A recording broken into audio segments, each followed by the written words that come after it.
ये लाइव है, हम आपके साथ। आवाज जा रही है हमारी? Good morning everyone. क्या मैं ऑडिबल हूँ? क्या मैं विजुअल हूँ? एक बार कमेंट बॉक्स में बताइएगा।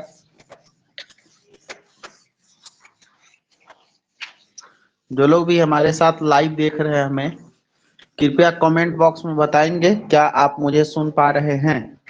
इधर लाइए। क्या मैं ऑडिबल हूँ? जल्दी से कमेंट करके बताइए, उसके बाद हम लोग क्लास को स्टार्ट करते हैं। आज हम लोग का चैप्टर शुरू होने वाला है एनसीएफ 2005। अभी स्टार्ट किए थे कि नहीं किए थे ना? तो चलिए, आज हम लोग एनसीएफ 2005 को पढ़ेंगे। बहुत ही इंपॉर्टेंट टॉपिक है पेडागोजी। अगर आप सीखना चाहते हैं तो उसके लिए एनसीएफ के रूल रेगुलेशन को समझना पड़ेगा। मतलब आप यह समझ लीजिए कि एनसीएफ को नहीं जाने तो पेडागोजी आप नहीं समझ पाएंगे। इतना ज्यादा इंपॉर्टेंट है आपके लिए टॉपिक। एक बार प्रॉपर ऑडिबल है? सब लोग कमेंट करके बता दीजिएगा। Good morning sir. Yes sir, yes sir. चलिए, प्रॉपर ऑडिबल है? एक मिनट, एक मिनट। को लाइव है, हम आपके साथ। आवाज आ रही है आप सभी को? एक बार कमेंट करके बताइएगा। गुड मॉर्निंग सभी को। जो लोग भी हमें लाइव में देख रहे हैं, कृपया एक बार कमेंट करके बताएंगे कि आप मुझे सुन पा रहे हैं। तो आज का जो टॉपिक है वो है एनसीएफ 2005। एनसीएफ 2005। अगर आप पेडागोजी को समझना चाहते हैं तो इस टॉपिक को जानना बहुत जरूरी है। ये टॉपिक आपके लिए खास है।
एनसीएफ 2005 को हम लोग बोलते हैं हिंदी में राष्ट्रीय पाठचर्या की रूपरेखा 2005, है ना।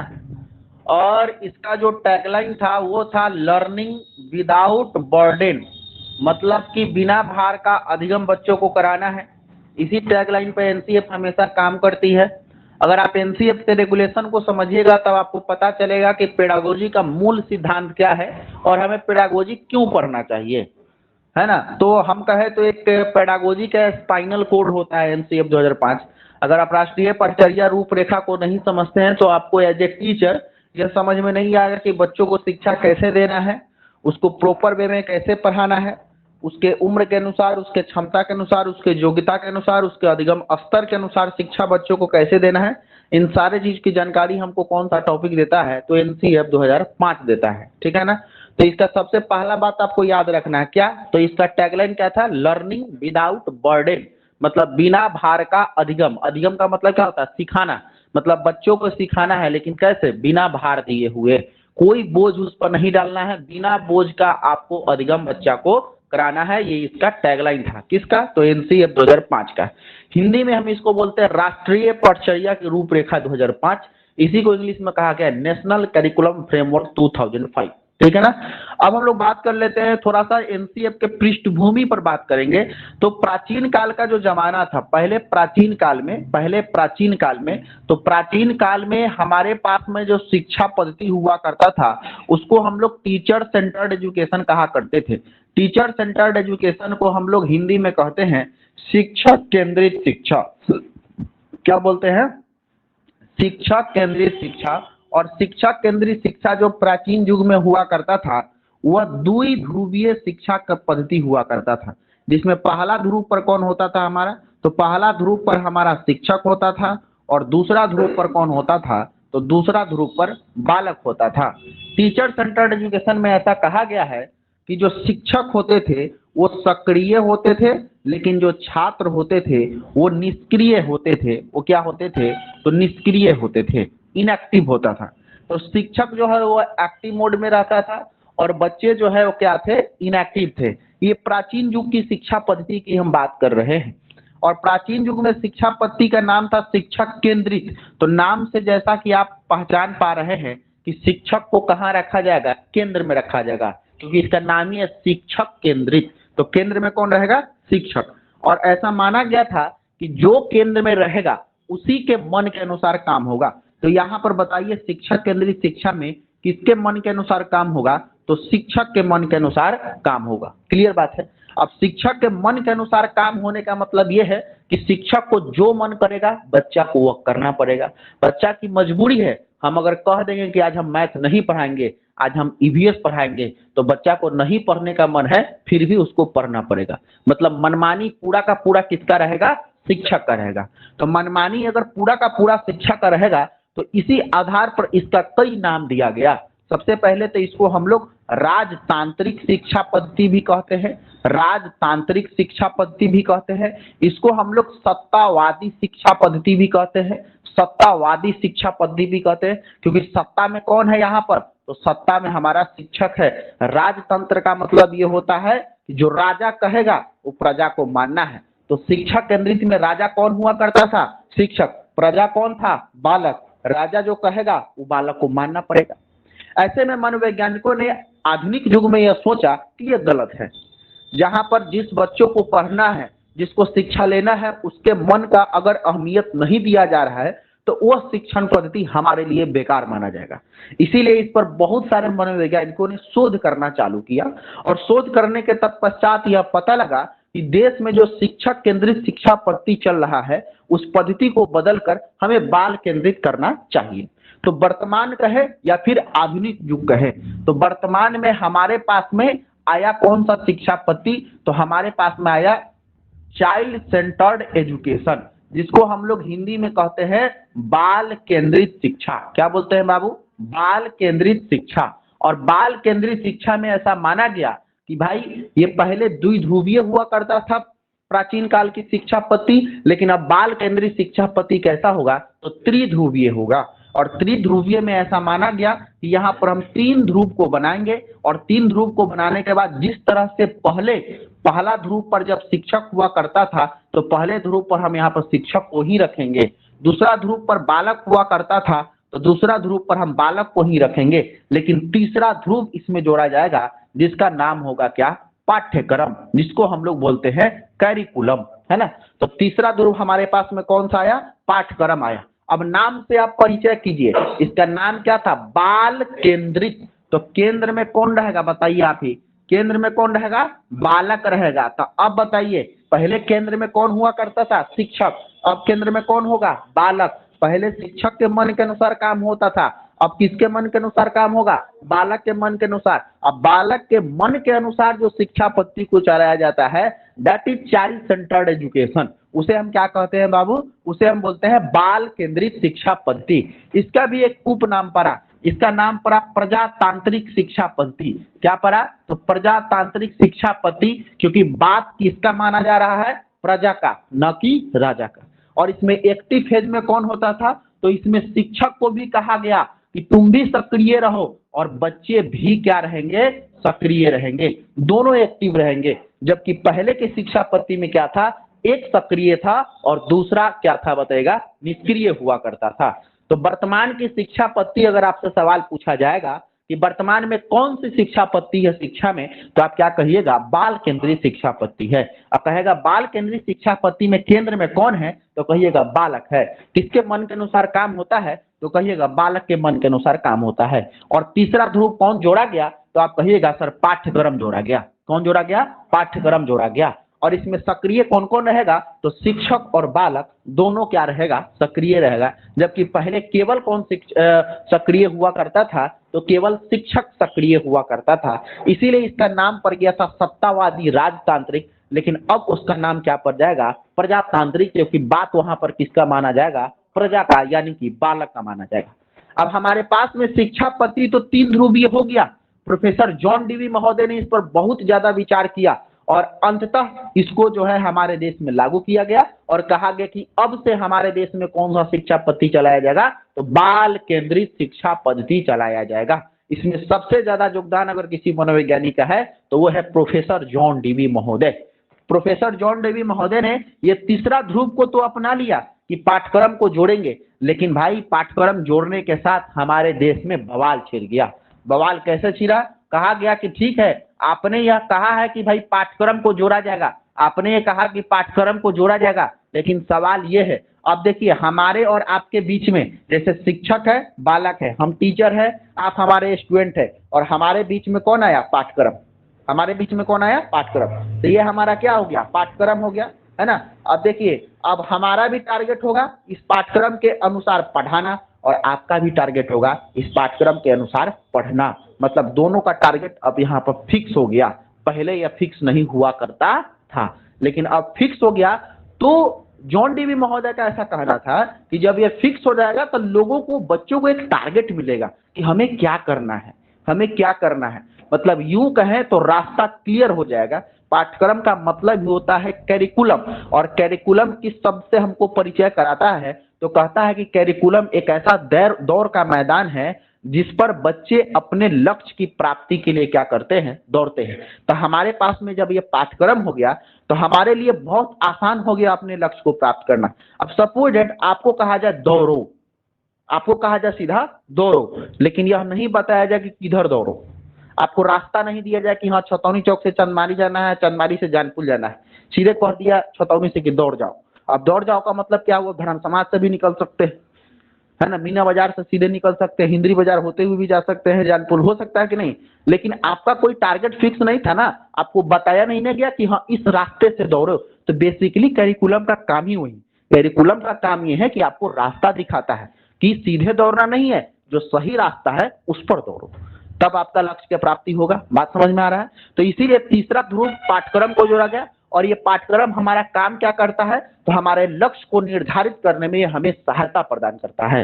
बोलो क्लियर, ये हम क्या करता है, सहायता प्रदान करता है। तो तीसरा ध्रुव तो हमारे पास में जोड़ दिया गया, पाठ्यक्रम तो हमारे पास में आ गया, लेकिन इस पर बवाल हो गया। बवाल किस बात का हो गया, कहा गया कि भैया पाठ्यक्रम को तो आपने जोड़ दिया, कैरिकुलम को तो आपने जोड़ दिया, लेकिन सवाल ये है, अब कैरिकुलम में कहा गया बच्चों को क्या, कि भाई तुमको मैथ भी पढ़ना होगा, भाई तुमको साइंस भी पढ़ना होगा, एसएसटी भी पढ़ना होगा। लेकिन पहले क्या था, पहले ऐसा कोई भी सिलेबस नहीं था, पहले ऐसा कोई भी सिलेबस नहीं था। जो गुरुजी पढ़ा रहे हैं वही बात तुमको पढ़ना है। अब वो सही है या गलत है, तुम्हारे अनुकूल है या नहीं है, गुरुजी को उससे कोई मतलब नहीं। आया बात समझ में। मतलब अगर गुरुजी कह दिए कि आज महाभारत का हम दूसरा अध्याय पढ़ाने वाले हैं, तो किसी बच्चा को हिम्मत नहीं है कहने का कि सर रामायण पढ़ा दीजिए आज। गुरुजी जो कह दिए सो कह दिए। ये बहुत ही कठोर हुआ करता था, इसीलिए इसका नाम पड़ गया सत्तावादी। इसमें जो गुरुजी कह देते थे वो बालक को काटने का हिम्मत नहीं, इतना सत्तावादी था। लेकिन वर्तमान की शिक्षा पद्धति को क्या बनाया गया, लचीला बनाया गया। लचीला क्यों बनाया गया, कहा गया कि समय के अनुसार इसमें बदलाव हो सकता है, लेकिन इसमें समय के अनुसार कोई बदलाव नहीं हुआ करता था। वही पुराना पद्धति, वही पुराना पैटर्न, जो हम कहेंगे वही बात तुमको मानना है। अगर हम कह दिए कि तुम हमको गुरु दक्षिणा देना चाहते हो, तो जी जी गुरु जी हम आपको गुरु दक्षिणा देना चाहता, ठीक है, गुरु दक्षिणा में हमको कुछ नहीं चाहिए, न पैसा चाहिए, न धन चाहिए, न दौलत चाहिए, हमें तुम्हारा अंगूठा चाहिए। सुने होंगे, हमें तुम्हारा क्या चाहिए, अंगूठा चाहिए। तो शिष्य का यह हिम्मत नहीं है कहने का कि ना सर अंगूठा नहीं लीजिए, कंगुली ले लीजिए। समझ में आ रहा है ना। मतलब नकारात्मक तो कुछ बोल ही नहीं सकता, किसके सामने में, गुरु जी के सामने। मतलब जो कह दिए आज्ञा का पालन उनको करना है तो करना है ना। तो गुरु दक्षिणा में अंगूठा ले लिए गुरु। उस समय की जो शिक्षा पद्धति था वो कौन था, शिक्षा केंद्रित हुआ करता। आप कहानी सुने होंगे, कहानी सुने होंगे विभिन्न महाकाव्यों में, या फिर जब पुराने प्राचीन संस्कृति को जब आप पढ़ेंगे तो उस समय का कहानी आपको सुना होगा ना कि हाँ गुरु दक्षिणा में अंगूठा दे दिया गया। हाँ, तो गुरु दक्षिणा में जब अंगूठा दे दिया गया तो सवाल ये है कि वो मना भी नहीं कर सकता था कि ना हम अंगूठा नहीं देंगे, क्योंकि उस समय शिक्षा पद्धति कौन था, शिक्षक केंद्रित हुआ करता था। अब कोई बच्चा अंगूठा देगा, हो भी तो देवे नहीं करेगा, अंगूठा तो बहुत दूर की बात है ना। तो हमारे कहने का मतलब ये हो गया कि वैसे होना भी नहीं चाहिए, वैसे होना भी नहीं चाहिए। तो ये था हमारा शिक्षा केंद्रित। जैसे ही आपके सामने आएगा शिक्षक केंद्रित शिक्षा की बात, तो आपके दिमाग में आ जाना चाहिए कि द्वि ध्रुवीय था, केंद्र में शिक्षक था, शिक्षक का बात माना जाता था, बच्चों का कोई बात नहीं माना जाता था, शिक्षक जो कहेंगे वही हमको करना। वो कौन था, शिक्षक केंद्रित। लेकिन वर्तमान की शिक्षा पद्धति कैसी, बाल केंद्रित। बाल केंद्रित मतलब केंद्र में कौन रहेगा, बालक, बालक के मन के अनुसार काम होगा। पहले किसके अनुसार, शिक्षक के मन को। अब हमारे सामने पाठ्यक्रम तो आ गया, पाठ्यक्रम ये भी जोड़ दिया गया कि हाँ पहली क्लास के बच्चा को क्या क्या पढ़ना है, दूसरी क्लास के बच्चा को कौन कौन सा विषय पढ़ना है, तीसरी क्लास के बच्चा को कौन विषय पढ़ना है, 8वीं क्लास के बच्चा को, 10वीं क्लास के बच्चा को, पूरा कैरिकुलम तैयार कर दिया गया। लेकिन इसमें एक चीज छूट गया जिस पर पूरे देश में बवाल हो गया। सवाल यह था कि चलो भैया आपने कह दिया कि हाँ पहली क्लास के बच्चा को मैथ पढ़ना है, तो पहली क्लास के बच्चा को मैथ पढ़ना है। आपने ये भी कहा कि 8वीं क्लास के बच्चा को मैथ पढ़ना है, चलो मान लिए। आपने ये भी कहा कि 10वीं क्लास के बच्चा को भी मैथ पढ़ना है। लेकिन सवाल ये है सर कि पहली क्लास के बच्चों का उम्र, पहली क्लास के बच्चों का क्षमता, पहली क्लास के बच्चों की कक्षा, पहली क्लास के बच्चों का अधिगम स्तर मीन्स लर्निंग लेवल, ये तो क्या होगा, 8वीं क्लास के बच्चों से कम होगा। मतलब सीधा शब्दों में आपको समझाए तो पहली क्लास के बच्चा के पास में जितना दिमाग होगा उतना ही दिमाग 8वीं क्लास के बच्चों के पास होगा क्या, नहीं, उससे ज्यादा होगा। अच्छा 8वीं क्लास के बच्चों के पास जितना दिमाग होगा, जितना क्षमता होगा सीखने का, जितना कैपेसिटी होगा, क्या 10वीं क्लास के बच्चों के पास भी उतना ही होगा क्या, नहीं, उससे भी ज्यादा होगा। मतलब यूं कहें तो ऐसा कहा गया कि भाई क्लास और कक्षा के परिवर्तन के साथ साथ में बच्चों का क्षमता भी बदल रहा है, बच्चों का उम्र भी बदल रहा है। क्लास 1 के बच्चा का उम्र और क्लास 8वीं के बच्चा का उम्र, दोनों का उम्र एक ही होगा क्या, नहीं, ज्यादा कम तो होगा ना। 8वीं और 10वीं में बच्चों का उम्र अलग अलग होगा कि नहीं होगा। और जब उम्र बढ़ेगा तो क्षमता बढ़ेगा सीखने का, कैपेसिटी डेवलप होगा उसका। तो कैपेसिटी जब डेवलप होगा तो सवाल यह है कि तीनों में मैथ पढ़ना है, मैथ 1 में भी पढ़ना है, 8 में भी पढ़ना है और 10 में भी पढ़ना है। तो क्लास 1 में बच्चा को हम कितना मैथ पढ़ाएं। अब सवाल ये 3 सवाल का जवाब हमको कौन दे सकता है।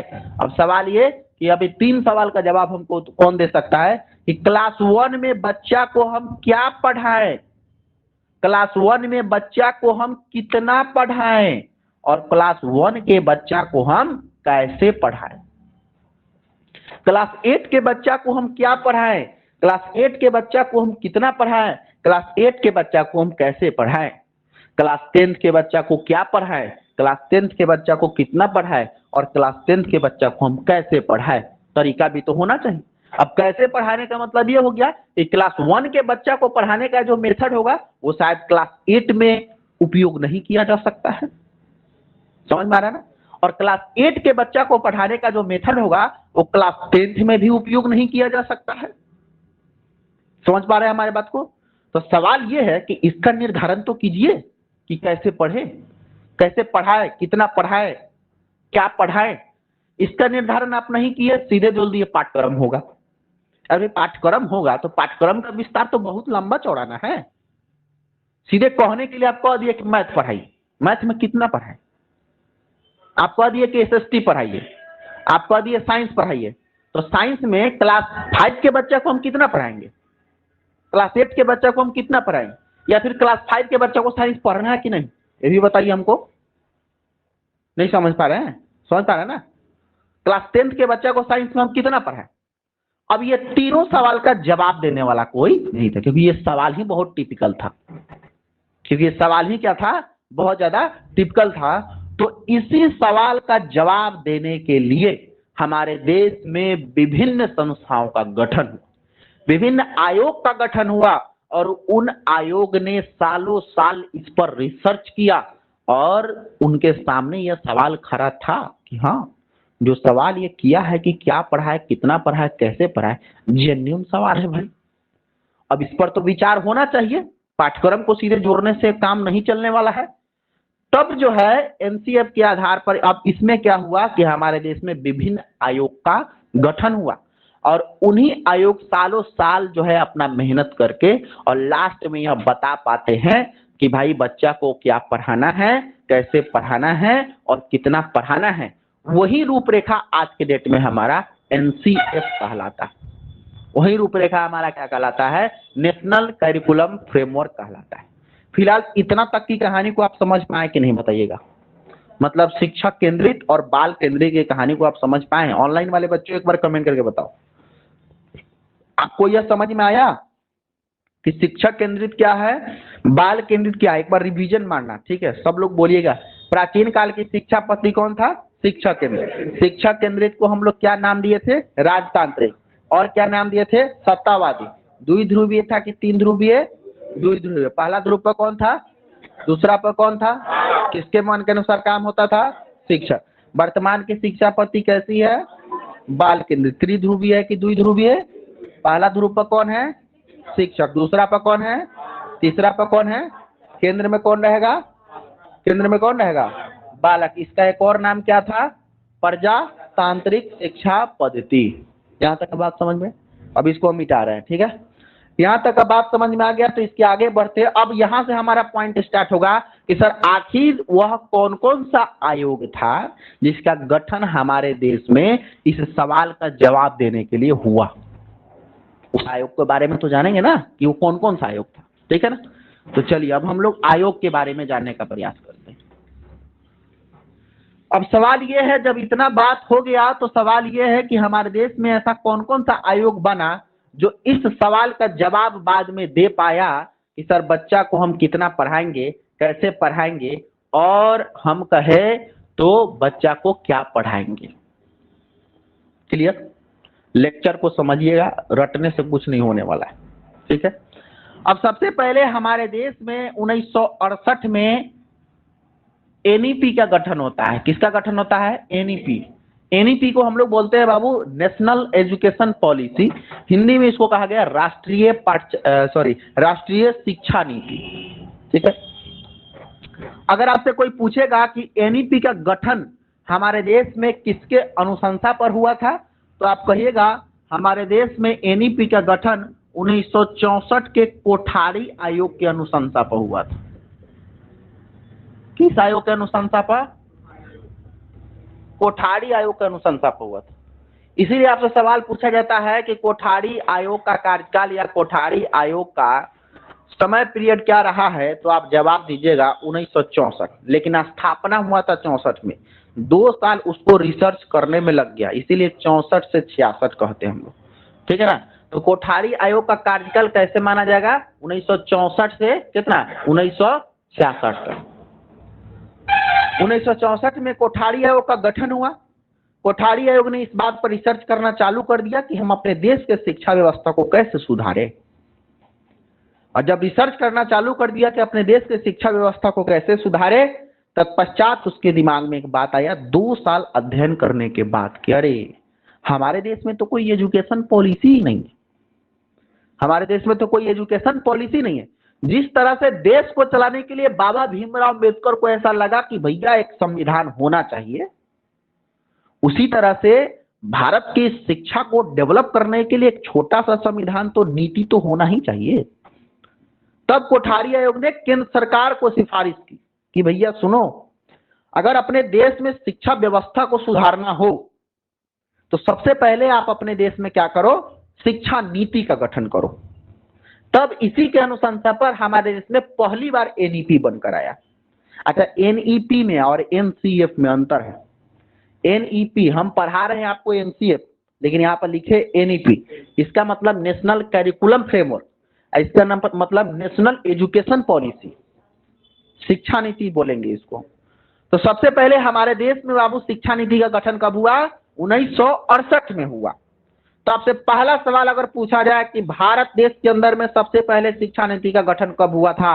1968 में। 1968 में। कोठारी आयोग का गठन 64 में, ठीक है ना? अगर दूसरा सवाल आपसे पूछा जाए कि हमारे देश में सबसे पहले राष्ट्रीय शिक्षा नीति का गठन 1968 में किसके अनुशंसा पर हुआ था, तब क्या कहिएगा? कोठारी आयोग के अनुशंसा पर, याद रहेगा, कोठारी आयोग के अनुशंसा पर। ठीक है, जब यह नेशनल एजुकेशन पॉलिसी हमारे देश में बना तो शिक्षाविदों ने यह विचार प्रस्तुत किया कि हमारे देश में समय समय पर शिक्षा नीति बदलते रहना चाहिए, क्योंकि युग बदलेगा, जमाना बदलेगा, लोग बदलेंगे, फैशन बदलेगा, तो पढ़ाई का पैटर्न भी बदलना चाहिए। उसी समय कोठारी आयोग ने अनुशंसा किया था भारत सरकार से कि भैया सुनो, हम तो बना दिए 1968, लेकिन सवाल यह है कि जो हमारा नियम और कानून है ये हमेशा नहीं रहना चाहिए, ये लचीला है, इसमें बदलाव समय के अनुसार आप करते रहिएगा। उसी बदलाव को मद्देनजर रखते हुए 1968 के बाद में 1986 में फिर हमारे देश में शिक्षा नीति आया। तो अगर आपसे सवाल पूछा जाएगा मेरे बाबू कि दूसरी बार शिक्षा नीति हमारे देश में कब आया था, तो क्या जवाब दीजिएगा? 1986 में। हालांकि 1968 की बात करें या फिर 1986 की बात करें, दोनों में कांग्रेस का ही सरकार था। दोनों में किसका सरकार था? कांग्रेस का, है ना। कांग्रेस के शासनकाल में ये दो शिक्षा नीति बन करके हमारे पास में आया। अच्छा, सब शिक्षा नीति, जो भी शिक्षा नीति बनता था उसका एक अपना थीम होता था कि हम ये क्यों बना रहे हैं, हमको किसका टारगेट करना है। जैसे मैं आपको बता रहा हूं, जैसे मोदी जी प्रधानमंत्री बने, तो मोदी जी प्रधानमंत्री बने तो उनका थीम था स्किल इंडिया, है ना। मोदी जी का नाम सुनते आपके दिमाग में ये बात आता हो कि वह व्यक्ति जो नौकरी नहीं देता है। मोदी जी का नाम सुनते आपके दिमाग में यह भी बात आता होगा कि भाई वो, हम कहे तो स्किल पर ज्यादा जोर देता है, कौशल पर, बिजनेस पर, व्यापार पर। व्यापार के लिए उन्होंने बहुत सारा स्कीम, प्लान, योजना जारी किया, लेकिन नौकरी के लिए कोई प्लान, योजना जारी नहीं की, क्योंकि उनका मन ही नहीं है कि सरकारी नौकरी बच्चों को मिले। उनका कहना है कि अमेरिका जैसे डेवलप कंट्री और चीन जैसा डेवलप कंट्री अगर हमको बनना है तो हमको स्किल को अपनाना पड़ेगा, कौशल को अपनाना पड़ेगा। विदेश में जाकर घूमते हैं, देखते हैं, अब देखते हैं तो उनको लगा कि अपने देश में भी इस चीज को हम अप्लाई कर रहे हैं। इसीलिए भाजपा के सरकार में नौकरी कम आता है। उसके पीछे रीजन है, प्राइवेट सेक्टर को बढ़ावा वो ज्यादा देता है। वो चाहता है कि लोग अपने ऊपर सेल्फ डिपेंड हो, भले वो पकौड़ा तले, चाय बेचे, वो भी बिजनेस है। कहा था ना उन्होंने, बवाल हो गया था इसी पर, पकौड़ा तलना भी बिजनेस है, तो इसी पे बवाल हो गया था अपने देश में, फेमस हो गए उसी से कि पकौड़ा तलने के लिए कर है। उनका थीम ये है कि भैया तुम अपने आप के ऊपर खड़े हो जाओ, तुम नौकरी देने वाला बनो, नौकरी लेने वाला नहीं।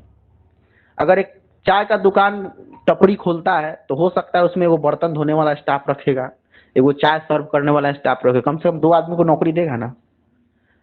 तो उनका कहना है कि अगर देश के हर एक नागरिक अगर उस स्कूल को बढ़ावा देगा, अपना बिजनेस व्यापार चालू करेगा, तो लोगों को नौकरी मिलना चालू हो जाएगा। लेकिन शायद वो ये नहीं समझ पाए कि जब सब लोग बिजनेस करेगा तो फिर खरीदेगा कौन। आप खरीदने के लिए पैसा होना चाहिए, अब पैसा होने के लिए आपको क्या करना पड़ेगा? नौकरी तो करना पड़ेगा, सैलरी आपके पास में रहेगा तभी ना सामान खरीदेगा। लेकिन नहीं, इस पर कोई राजनीतिक मुद्दा बात नहीं करेगा, सीधा ये कि हाँ मोदी जी बहुत अच्छा चाहते हैं। देखिए, हम किसी पार्टी विशेष की बात नहीं कर रहे, मतलब मैं आपको जो रियल क्वालिटी मैं आपको बताना चाह रहा हूँ। तो उनका थीम था स्किल इंडिया, उनका थीम है कि कौशल पर ध्यान दो, उनका थीम है कि बिजनेस व्यापार पर ध्यान दो, उनका थीम है कि सरकारी नौकरी के पीछे मत पड़ो। मोदी जी का, बीजेपी सरकार का यह मानना है। लेकिन सवाल यह है कि 1986 में जब एनईपी बना ना, तो जब भी नेशनल एजुकेशन पॉलिसी बनता था तो उसका एक अपना थीम रहता था कि हम एजुकेशन पॉलिसी में मुख्य रूप से किस पर काम करने वाले हैं। तो उसी तरह से 1986 में जब दूसरी बार हमारे पास शिक्षा नीति बन करके आया तो इसका पहला थीम यह था कि अपने देश में डिस्टेंस एजुकेशन का प्रचार प्रसार होना चाहिए। अब डिस्टेंस एजुकेशन मतलब दूरस्थ शिक्षा। जैसे एनओयू का नाम सुने होंगे, नालंदा ओपन यूनिवर्सिटी। इग्नू का नाम सुने होंगे, Indira Gandhi national open university. तो सबसे पहले थीम इसमें यह रखा गया कि जो नौकरी में जाने के बाद बच्चों का पढ़ाई जो अवरुद्ध हो जाता है, अगर वह चाहता है कि हम और एजुकेशन ले, तो उसके लिए एक अलग विश्वविद्यालय की स्थापना की जाए, जिसका नाम रखा गया खुला विश्वविद्यालय, दूरस्थ शिक्षा, डिस्टेंस एजुकेशन। तो सबसे पहले अगर आपसे सवाल पूछेगा कि दूरस्थ शिक्षा का प्रचार प्रसार किस शिक्षा नीति के तहत हुआ, तो आप कहिएगा दूसरी शिक्षा नीति 1986 के तहत। बोलिए, समझ में आ रहा है? तो डिस्टेंस एजुकेशन का प्रचार प्रसार करना, डिस्टेंस एजुकेशन का प्रचार प्रसार सबसे पहला थीम बना किसका? 1986 के शिक्षा नीति का। उसके बाद में इसका दूसरा टारगेट यह था कि ऑपरेशन ब्लैक बोर्ड अभियान की शुरुआत। अब ऑपरेशन ब्लैक बोर्ड अभियान की शुरुआत किस लिए था भाई? तो प्राथमिक शिक्षा को बेहतर करने के लिए। अब प्राथमिक शिक्षा मतलब आप समझ रहे हैं कितना से कितना क्लास? 1 से 5 क्लास।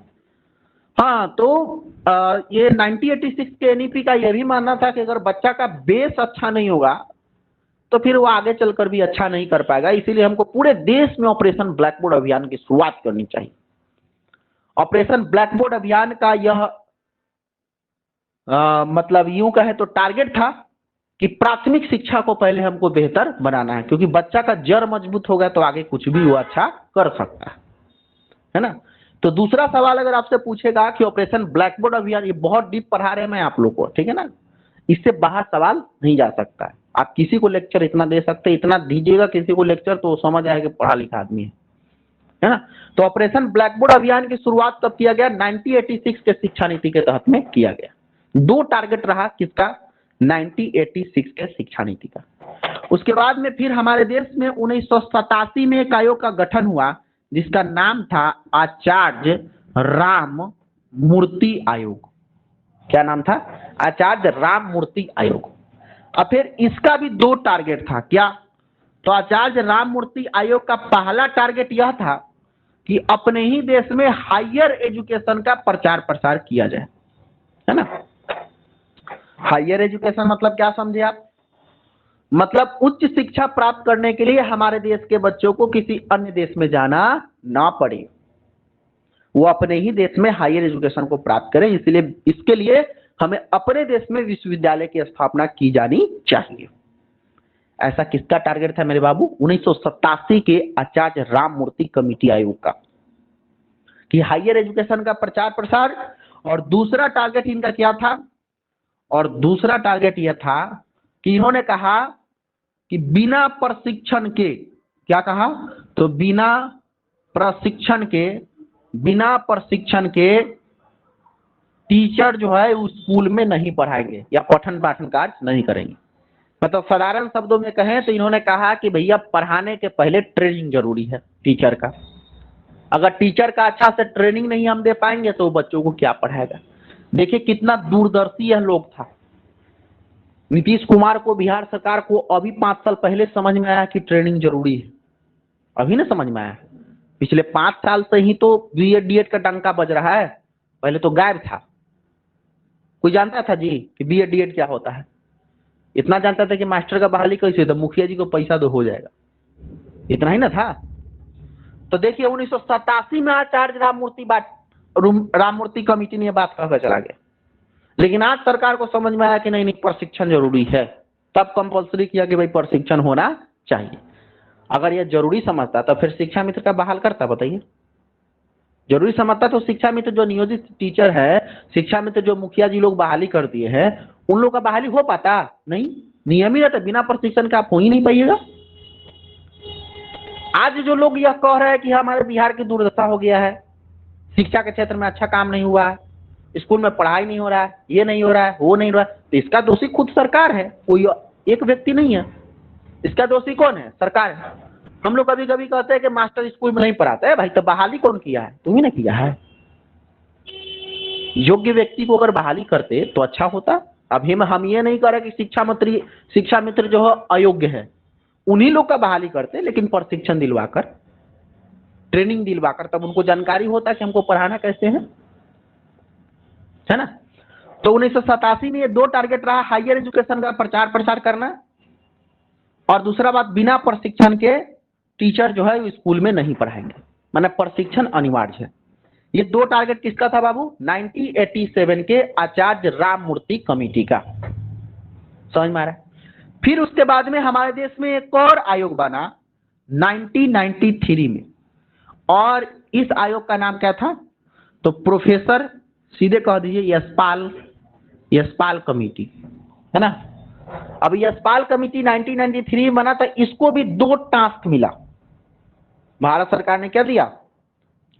इसको 2 टास्क दिया कि सुनो यशपाल, अच्छा, प्रोफेसर यशपाल कमेटी के अध्यक्ष खुद प्रोफेसर यशपाल थे, जाने माने शिक्षाविद, है ना, बहुत अच्छे एजुकेशनिस्ट थे, बड़ा पकड़ था उनका शिक्षा पर, तो इसीलिए उन्हीं के नाम पर यह कमेटी का गठन हुआ, यशपाल कमेटी, और उनके अध्यक्ष खुद कौन हुआ करते थे? प्रोफेसर यशपाल हुआ करते थे। यशपाल को 2 टारगेट मिला, 2 टास्क मिला, होमवर्क मिला कि भैया सुनो, ये जो 1987 में आचार्य राममूर्ति कमेटी ने जो 2 बातें कही हैं, क्या वो सही है? हमको ऐसा करना चाहिए अपने देश में।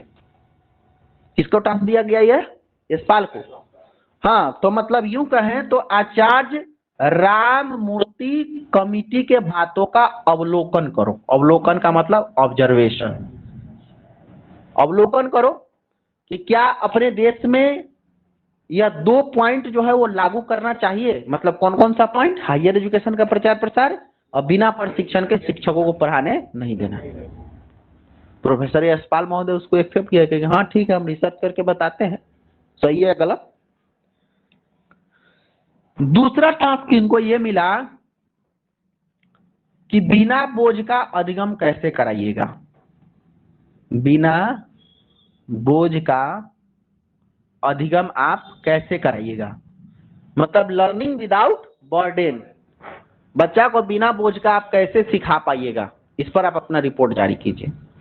प्रोफेसर यशपाल का जो पहला टास्क था कि आचार्य राममूर्ति कमेटी के बातों का अवलोकन करना। कुछ दिन के बाद में रिसर्च करके उन्होंने भारत सरकार को रिपोर्ट सौंप दिया, बोला कि हाँ ठीक है, अच्छा है, अच्छा है भाई, हायर एजुकेशन का प्रचार प्रसार हमारे देश में होना चाहिए। हमारे देश के बच्चे विदेश जाकर क्यों हायर एजुकेशन को प्राप्त करेंगे, अपने ही देश में होना चाहिए, सही है। और बिना प्रशिक्षण का स्कूल में टीचर को पढ़ाने भी मत दीजिए, ये भी सही है। इन्होंने ऑब्जर्वेशन करके कहा कि नहीं, प्रोफेसर आचार्य राममूर्ति कमेटी ने 2 बातें कही हैं वो सही है, ऐसा होना चाहिए। आ रहा है समझ में? ठीक है ना। लेकिन जो दूसरा टास्क था कि बिना बोझ का शिक्षा अधिगम कैसे कराए, ये थोड़ा सा टिपिकल सवाल था तो छोटा सा सवाल, लेकिन इसमें जवाब इसका बहुत लंबा चौड़ा होने वाला था। भारत सरकार को इन्होंने कहा कि देखिए भैया, एक आदमी का बस का चीज है नहीं, क्योंकि बिना बोझ का अधिगम कैसे करा, इसके लिए हमको कुछ सुझाव देना पड़ेगा, और ये सुझाव केवल मेरे बस का नहीं, हमको इसके लिए समय चाहिए भारत सरकार से। भारत सरकार ने कहा कि अरे ठीक है, ले लो, कोई दिक्कत नहीं, लेकिन रिपोर्ट दो हमको कि बिना भार का हम अधिगम कैसे करें। तत्पश्चात भारत सरकार का बात मानते हुए प्रोफेसर यशपाल ने 21 देश के महान शिक्षाविदों को निमंत्रण भेजा, इनविटेशन, अपने देश से। और वो 21 देश के महान शिक्षाविद कौन थे? महान शिक्षाविद का मतलब अपने अपने सब्जेक्ट में वो माहिर थे। कोई शिक्षाविद ऐसा था जो इतिहास का ज्ञाता था, कोई शिक्षाविद ऐसा था जो गणित का ज्ञाता था, कोई शिक्षाविद ऐसा था जो साइंस का ज्ञाता था। मतलब सब लोग अपने अपने सब्जेक्ट में दक्ष थे। उन लोगों को इनवाइट किया गया अपने देश में, भाई मीटिंग रखा गया। अब इस मीटिंग में बीच में जो है वो प्रोफेसर यशपाल महोदय बैठे हुए हैं, और अगल बगल से 21 देश के शिक्षाविद भी बैठे थे। शिक्षाविदों का सवाल था कि यशपाल क्यों बुलाए, हमको बताओ। तो इनका प्रश्न था कि देखिए महाशय, हम एक पॉइंट पर रिसर्च कर रहे हैं कि बिना भार का अधिगम बच्चा को कैसे करें। हम चाहते हैं कि आप अपने अपने सब्जेक्ट में सुझाव दीजिए। स्वाभाविक सी बात है, जो व्यक्ति ज्योग्राफी के बारे में बहुत जानता होगा वो इतना तो बता ही सकता है कि ज्योग्राफी को आसानी से कैसे सिखाया जाए, नहीं समझे। जो व्यक्ति हिस्ट्री के बारे में बहुत अच्छा जानता हो वो व्यक्ति ये भी बता सकता है कि बच्चा को हम हिस्ट्री कैसे आसानी से सिखा सकते हैं। ये सभी लोग उसी प्रकार के थे, कोई हिस्ट्री का, कोई मैथ का, कोई ज्योग्राफी का, कोई पॉलिटी का। शिक्षाविदों ने कहा कि अरे ठीक है, हम सुझाव दे रहे हैं, हमारे विषय में लिखिए, हिस्ट्री में लिखिए, देखिए कि बच्चों को बिना भार का हिस्ट्री कैसे सिखा सकते हैं। भारत सरकार के द्वारा प्रोफेसर यशपाल को दस्तावेज मिला था, सरकारी दस्तावेज जिस पर लिखा जाना था। अब वो दस्तावेज मिला तो प्रोफेसर यशपाल ने क्या किया, इस दस्तावेज पर लिखना चालू किया। क्या? तो इन शिक्षाविदों का सुझाव। और जब लिखना चालू किया तो प्रोफेसर यशपाल को पहले लगा था कितना सुझाव देंगे भाई, 2 पेज, 4 पेज, 5 पेज, 10 पेज। लेकिन पता चला कि एक दिन का जो मीटिंग था फर्स्ट डे का, उसमें एक वो शिक्षाविद बोलते रह गया कि बच्चा को बिना भार का अधिगम कैसे करें। केवल एक पॉइंट पर। शिक्षाविद जो होते हैं वो बहुत जानकार होते हैं, और बात यह है कि जो अगर कोई बोल रहा है, आप उसको आमंत्रित किए हैं, तो आप बीच में रोक भी नहीं सकते हैं कि ना रहने दीजिए, इतना ही जरूरत था। ऐसा कह सकते हैं? नहीं कह सकते। अगर ऐसा कहते हैं तो भाई अनुशासनहीनता हो जाएगा, है कि नहीं? प्रोफेसर यशपाल महोदय चुपचाप सुनते रहे, लिखते रहे, पता चला कि दस्तावेज खत्म हो गया। फिर समस्या उत्पन्न हुआ कि भाई दस्तावेज कहाँ से। तो एनसीईआरटी का नाम सुने होंगे। एनसीईआरटी नाम सुने हैं? एनसीईआरटी आयोग ने कहा कि भैया यशपाल तुम अच्छा काम कर रहे हो, हम देंगे दस्तावेज, भारत सरकार से दस्तावेज हम खरीदने वाले, चलो। और उसके बाद में यह भी जिम्मेदारी लिया एनसीईआरटी ने कि तुम्हारा जो सुझाव होगा, जो 21 देश के महान शिक्षाविदों के द्वारा जो सुझाव दिया जा रहा है, उस सुझाव को जीवन भर संभाल कर रखने की जिम्मेदारी भी हमारी है। हम सहायता कर रहे हैं, तुम लेकिन काम आगे बढ़ाओ। एनसीईआरटी समर्थन किया किसका? प्रोफेसर यशपाल का। तत्पश्चात दस्तावेज आया, फिर लिखाना चालू हुआ। बहुत दिनों तक, महीनों मीटिंग चलाई है, महीनों। 10 बजे शुरू होता था, 5 बजे समाप्त होता था। एक दिन पता चलता था कि एक शिक्षाविद बोल पाया। 1 महीना तक लगभग यह मीटिंग चला। तत्पश्चात पता चला कि उन मीटिंग के द्वारा जो शिक्षाविदों के द्वारा जो दिया गया सुझाव था, वो 180 पेज प्लस बन गया। कितना? 180 पेज प्लस में वो शिक्षाविदों का सुझाव आया, और टॉपिक केवल एक ही था कि बिना भार का अधिगम कैसे करें। और सुझाव कितना बना? 180 पेज प्लस। चूंकि सब शिक्षाविद अलग अलग विषय में अपना सुझाव दिए थे, और यही सुझाव चल करके बाबू, जो 180 पेज प्लस का जो सुझाव है, वही वर्तमान में एनसीएफ 2005 का विशेषता है। तो आपसे जो परीक्षा में पूछा जाता है ना एनसीएफ 2005 से क्वेश्चन, तो क्वेश्चन का जो जवाब देने का आपका तरीका होता है, लहजा होता है, या फिर उस कॉन्सेप्ट को जो आप एनसीएफ के द्वारा समझते हैं, वो केवल एक आदमी का देन नहीं है, वो 180 पेज प्लस में लिखे हुए उन 21 महान शिक्षाविदों का देन, जिसको आज के डेट में हम नेशनल करिकुलम फ्रेमवर्क की विशेषता कहते हैं। अब बताइए, क्लियर हुआ? समझ में आया? अब जो हम यहां से पढ़ेंगे, यहां से जो हम बातचीत करेंगे, वह बातचीत हमारा किस पर होगा? तो एनसीएफ 2005 की विशेषता पर होगा। शायद आपको जो है इतना तक से सवाल न पूछा जाए, हम कह दे रहे हैं। अभी तक जो हम आपको पढ़ा है, इससे सवाल आने की संभावना सीटेट में बहुत कम है, नगण्य, नगण्य के बराबर है। आएगा भी, नहीं भी आ सकता, आएगा भी तो 1 नंबर बहुत हो गया, है ना।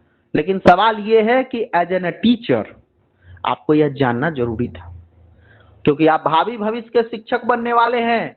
अगर आपसे कोई पूछ देगा कि एनसीएफ का पृष्ठभूमि बताइए, हमारे लिए जरूरी क्यों था, तो आप इतना लेक्चर जब आप उसको दीजिएगा, तो सामने वाला व्यक्ति को समझ में आ जाएगा कि भाई आदमी पढ़ा लिखा। अगर आपसे कोई पूछे कि एनसीएफ का जरूरत हमारे देश में क्यों था, और आपका जवाब कुछ इस प्रकार हो कि एनसीएफ का जरूरत, हाँ, अरे नहीं रहता तो बर्बाद हो जाता लड़का सब, ये आपका कोई जवाब हुआ? एक टीचर होने के नाते आपका कोई जवाब हुआ? नहीं। आपका जवाब लॉजिकल होना चाहिए ना, तर्कनात्मक होना चाहिए। कुतर्क आपको नहीं करना है, क्योंकि आप शिक्षक हैं। आपके हर एक लहजा पर लोगों का ध्यान रहता है। आप समाज में गाली दीजिए, लोग गाली दे रहा है कोई बात नहीं, लेकिन आप गाली दे दिया, लोग जानता है कि मास्टर है, फटाक से कोई टोक देगा आपको कि भाई बताओ मास्टर है गाली दे रहा है, कहता है ना। तो भाई हमारे व्यक्तित्व के हर एक एक पॉइंट पर लोगों का ध्यान रहता है, ठीक है। तो ऐसा कहा गया कि भाई जो ये शिक्षाविदों के द्वारा जो दिया गया सुझाव है, वही सुझाव आज की डेट में एनसीएफ बनेगा। लेकिन हम यह सब चीज आपको इसलिए बताए हैं क्योंकि आप मजबूत बनिए, थोड़ा सा आप टीचर बनने जा रहे हैं, आप उस योग्य बन जाइए कि जिसमें पत्रकार आपके मुंह में माइक फूस कर ये ना बोले कि एप्पल का स्पेलिंग क्या होगा। समझ में आ रहा है? नियम कानून को जानिएगा तो उसको वाट लगा सकते हैं,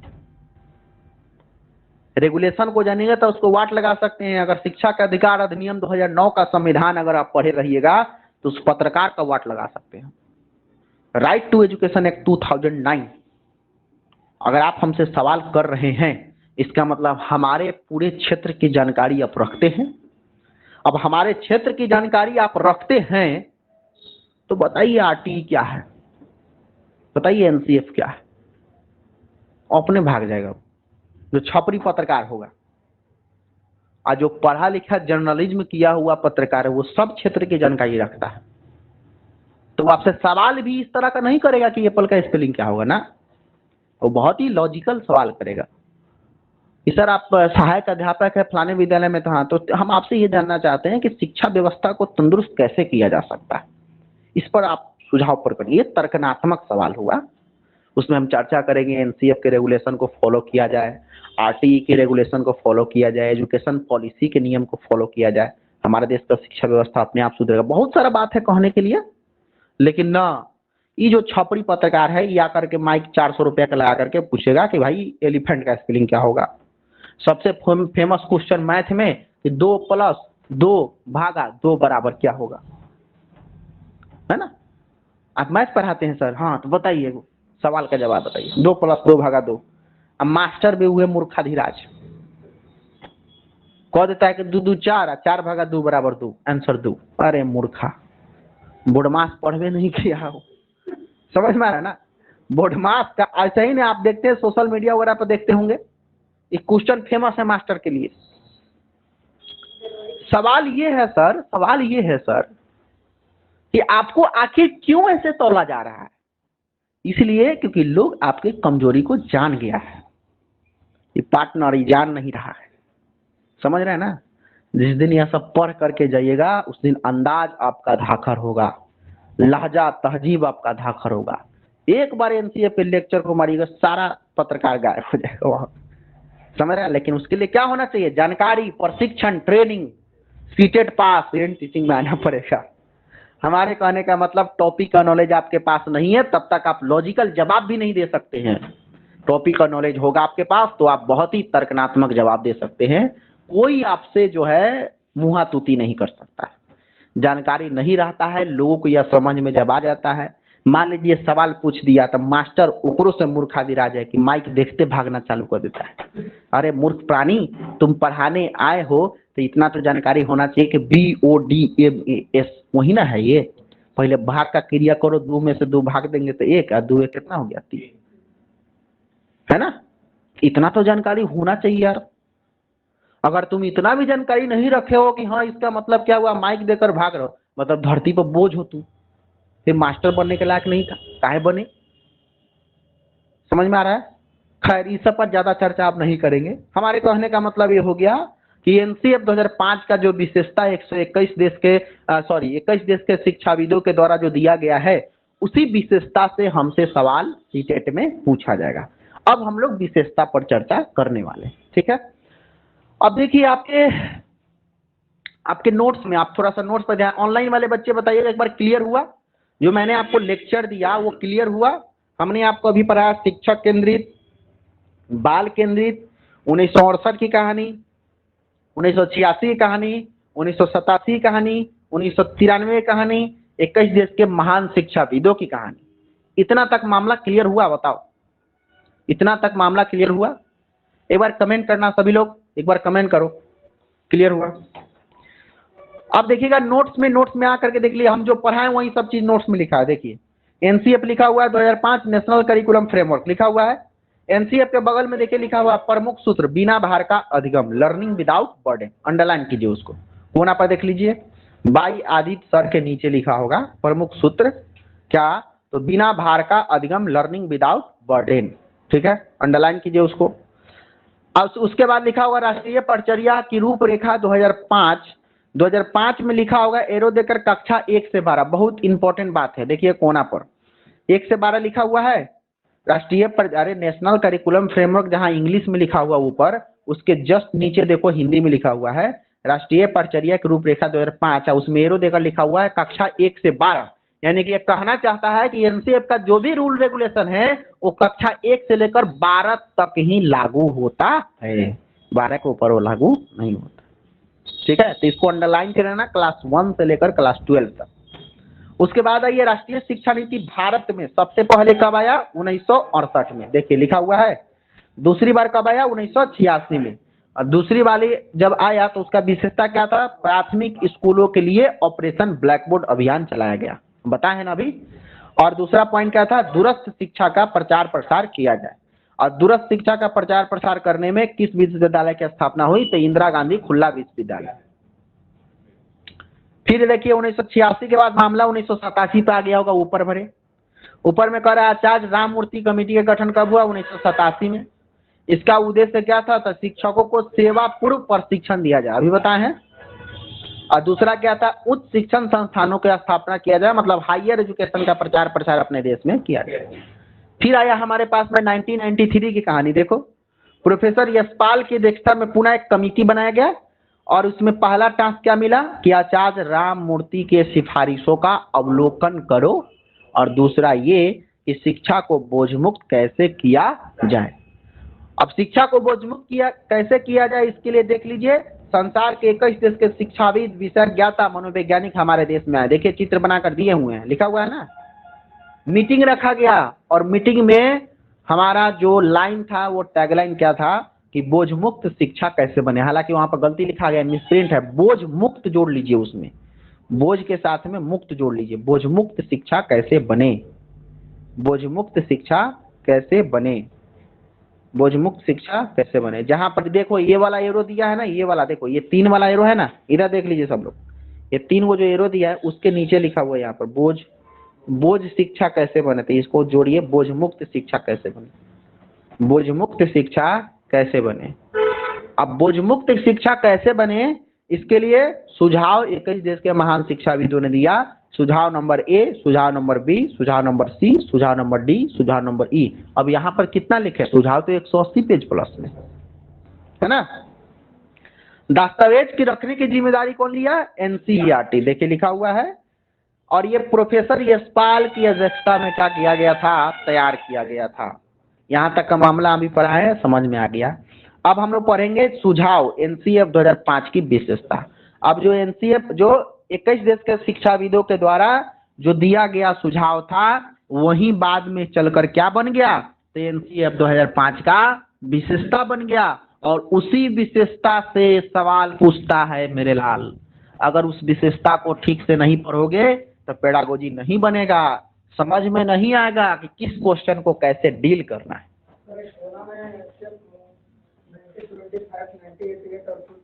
हाँ कोना पर, हाँ कोना पर एगो लिखा होगा बॉक्स में घेर करके सबसे ऊपर देखिएगा एनसीएफ 1975, 1988, 2000। इसका मतलब ये हो गया कि 1975 में भी एनसीएफ का रिपोर्ट तैयार करने का प्रयास किया गया था और बना भी, लेकिन वो सक्सेसफुल नहीं हुआ। उसके बाद में 1988 में भी एनसीएफ फिर बना, लेकिन वो भी उतना सक्सेसफुल नहीं हुआ। देन उसके बाद फिर 2000 में बना एनसीएफ। 2000 वाला थोड़ा सा सक्सेसफुल हुआ, वो कुछ दिन चला था, लेकिन 2000 वाले से सवाल हमसे नहीं पूछता है। वर्तमान में जो सबसे लेटेस्ट है हमारा वो कौन है? तो एनसीएफ 2005 वाला, जिसके बारे में हम पढ़ने वाले। ठीक है, तो देख लीजिए पहला सुझाव क्या है कि शिक्षा का अभी तक का सबसे महत्वपूर्ण दस्तावेज कौन है? तो एनसीएफ 2005, अंडरलाइन कीजिए। शिक्षा का अभी तक का सबसे महत्वपूर्ण दस्तावेज कौन है? तो सबसे महत्वपूर्ण दस्तावेज है एनसीएफ 2005, नेशनल करिकुलम फ्रेमवर्क 2005। पहला बात, इसमें पहला सुझाव यह दिया गया था कि भैया ज्ञान को स्कूल के अलावा बाहरी ज्ञान से जोड़ा जाए। अब समझते चलिएगा, देखिए ध्यान दीजिए। ज्ञान को स्कूल के अलावा बाहरी ज्ञान से जोड़ने का मतलब यह हो गया कि कोई भी नॉलेज अगर बच्चा को आप दे रहे हैं तो वह नॉलेज केवल विद्यालय के क्लास में ही मत दीजिए, क्लास के बाहर से भी जोड़कर सिखाने का प्रयास कीजिए। सपोज दैट, जैसे मान लो कि पर्यावरण में हमको पौधा नामक टॉपिक पढ़ाना है, तो पौधा नामक टॉपिक पढ़ाना है तो बच्चा को हम क्लास में अब बता देंगे कि हाँ प्लांट क्या है, जड़ क्या है, तना क्या है, पत्ती क्या है, लेकिन उसके साथ साथ में बाहरी ज्ञान से भी जोड़ेंगे। मतलब कभी बगीचा में ले जा करके और उसको रियल पौधा दिखा करके या बताने का प्रयास करेंगे, बेटा जिस प्लांट के बारे में पढ़े वो ये प्लांट यही है, ये जड़ है, ये तना है, ये पत्ती। तो क्या होगा? बाहरी जीवन से भी, बाहरी ज्ञान से भी जोड़ने का प्रयास करना है। ठीक है, तो ज्ञान को केवल क्या करना है, ज्ञान को केवल देने का प्रारूप हमारा केवल क्लास में नहीं होना चाहिए, चार दीवारी के अंदर नहीं होना चाहिए, कभी कभी बच्चा को बाहरी ज्ञान से भी जोड़कर सिखाना चाहिए। ऐसा कौन कहता है? एनसीएफ 2005। एनसीएफ 2005 ऐसा इसलिए कहता है क्योंकि उनका मानना ये था कि अगर हम बाहरी ज्ञान से जोड़कर बच्चा को पढ़ाएंगे तो बच्चे आसानी से और बेहतर रूप से सीख पाएंगे। बोलो क्लियर। दूसरा कहा उन्होंने कि पढ़ाई को रटने की प्रणाली से मुक्त किया जाए, फ्री किया जाए। हाँ, कहा उन्होंने कि ज्यादा रटने पर जोर मत दिलवाइए बच्चा को, रटने की प्रणाली को मुक्त का मतलब क्या? खत्म, है ना। तो भाई रटने की प्रणाली को खत्म किया जाए, समझने की प्रणाली को अपनाया जाए। समझ में? अंडरस्टैंडिंग बेस्ड लर्निंग, लर्निंग कैसा होना चाहिए? अंडरस्टैंडिंग बेस्ड होना चाहिए। अंडरस्टैंडिंग बेस्ड मतलब समझ आधारित अधिगम आपको कराना है। समझ आधारित अधिगम का मतलब ये हो गया कि अगर किसी बच्चा को हम यह बता रहे हैं कि बउआ रे 2 गुना 2 बराबर 4 हो खेला, तो कैसे होता है ये भी बताइए आप, है ना। 4 होता है तो होता है, यह कहना बहुत आसान है, लेकिन यह समझाना उतना ही मुश्किल है कि 4 कैसे होता है। बोले ना, एनसीएफ का कहना था कि रटने पर ध्यान मत दिलवाइए, बच्चा को यह समझाइए कि यह कैसे हुआ, अंडरस्टैंड कराइए। क्योंकि रटने वाला ज्ञान कुछ दिन के बाद समाप्त हो सकता है, लेकिन समझने वाला ज्ञान बहुत दिनों तक उसके पास टिका हुआ रहेगा। आप अपने पर ही सोचिए, रटा हुआ चीज कितना दिन याद रहता है आपको? जब आप बचपन में थे तो खूब रटते थे वही वाला ना कि भाई गांव में कोई ट्यूशन कोचिंग कर रहा है, बताए थे आप लोग क्लास में ना, गांव में कोई ट्यूशन कोचिंग कर रहा था। गांव का ट्यूशन कोचिंग कैसा हुआ करता था कि छुट्टी के 1 घंटा पहले सारा बच्चा को लाइन में खड़ा करा दिया, सारे बच्चे को लाइन में खड़ा करा दिया, एक बच्चा चिल्ला चिल्ला कर पहाड़ा पढ़ना चालू कर दिया, उसके पीछे सब बोल रहा है, 1 का 1, 2 का 2, 3 का 3, 4 का 4, ऐसे ना चला था। 15 कम 15, 15 दूना 30, 30 45, चौके 60, दम 75, छक्के 90, अच्छे 75, 8 20, दम 35, ऐसे ही चलता था ना। बबूना से, तिलोत्तर से, चलोत्तर से, बोलोत्तर से, ऐसे ही चलता था ना, है ना। छबील से, एक पर एक उसमें था एक पॉइंट। तो आप समझिए कि हम लोगों को इतना रटवाया गया, पूरा याद हो गया था कि बबूना से, चलोत्तर से, 144 को बोलते थे चलोत्तर से, है ना। 152 को बोलते थे बबूना से, है ना। अच्छा 133 को बोलते थे तेतिल से। 133 कहाँ बात है, तेतिल से कहाँ बात है, समझ रहे हैं आप बात। लेकिन हम लोग को इतना रटवाया गया कि हमको याद हो गया, और आप सभी को याद हो गया होगा। लेकिन मजे की बात आपको बताया, मजे की बात यह है कि भाई हम छबील से जानते थे, लेकिन यह नहीं जानते थे कि हुआ कैसे है ना। हम 35 से जानते थे, लेकिन यह नहीं समझ पाते थे कि 15 में 9 से गुना करने पर 135 आता है। लेकिन इतना पता है कि 35 से होता है। अब ज्यादा जोर किस पर था? रटने पर, इसीलिए नहीं समझ पाते थे।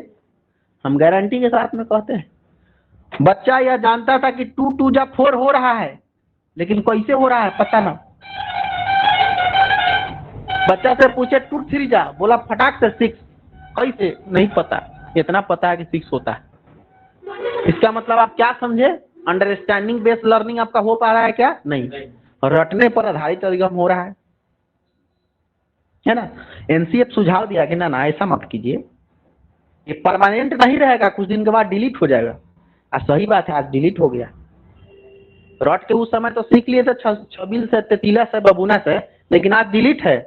अभी हमसे पहाड़ा का कोई पॉइंट पूछ दे तो गड़बड़ा सकते हैं, लेकिन पूछेंगे नहीं, समझे ना। अभी आप 19 का पारा हम आपको कह देंगे पढ़ने के लिए, तो आप पढ़ दीजिएगा, लेकिन डायरेक्ट पूछेंगे 19 नंबर तो गड़बड़ा जाएगा, समझ रहे हैं। इसका मतलब क्या है? उसी समय अगर हमको यह सिखाया जा रहा था कि 19 नमक क्या होता है, कैसे होता है, तो शायद आज उतना कठिनता नहीं होता। लेकिन अब आप समझ गए हैं, हम मानते हैं कि अब आप समझ गए, तब उम्र तो भी बड़ा हो गया है, उम्र भी तो बड़ा हो गया है, लेकिन उस समय आप समझ पाते थे नहीं ना।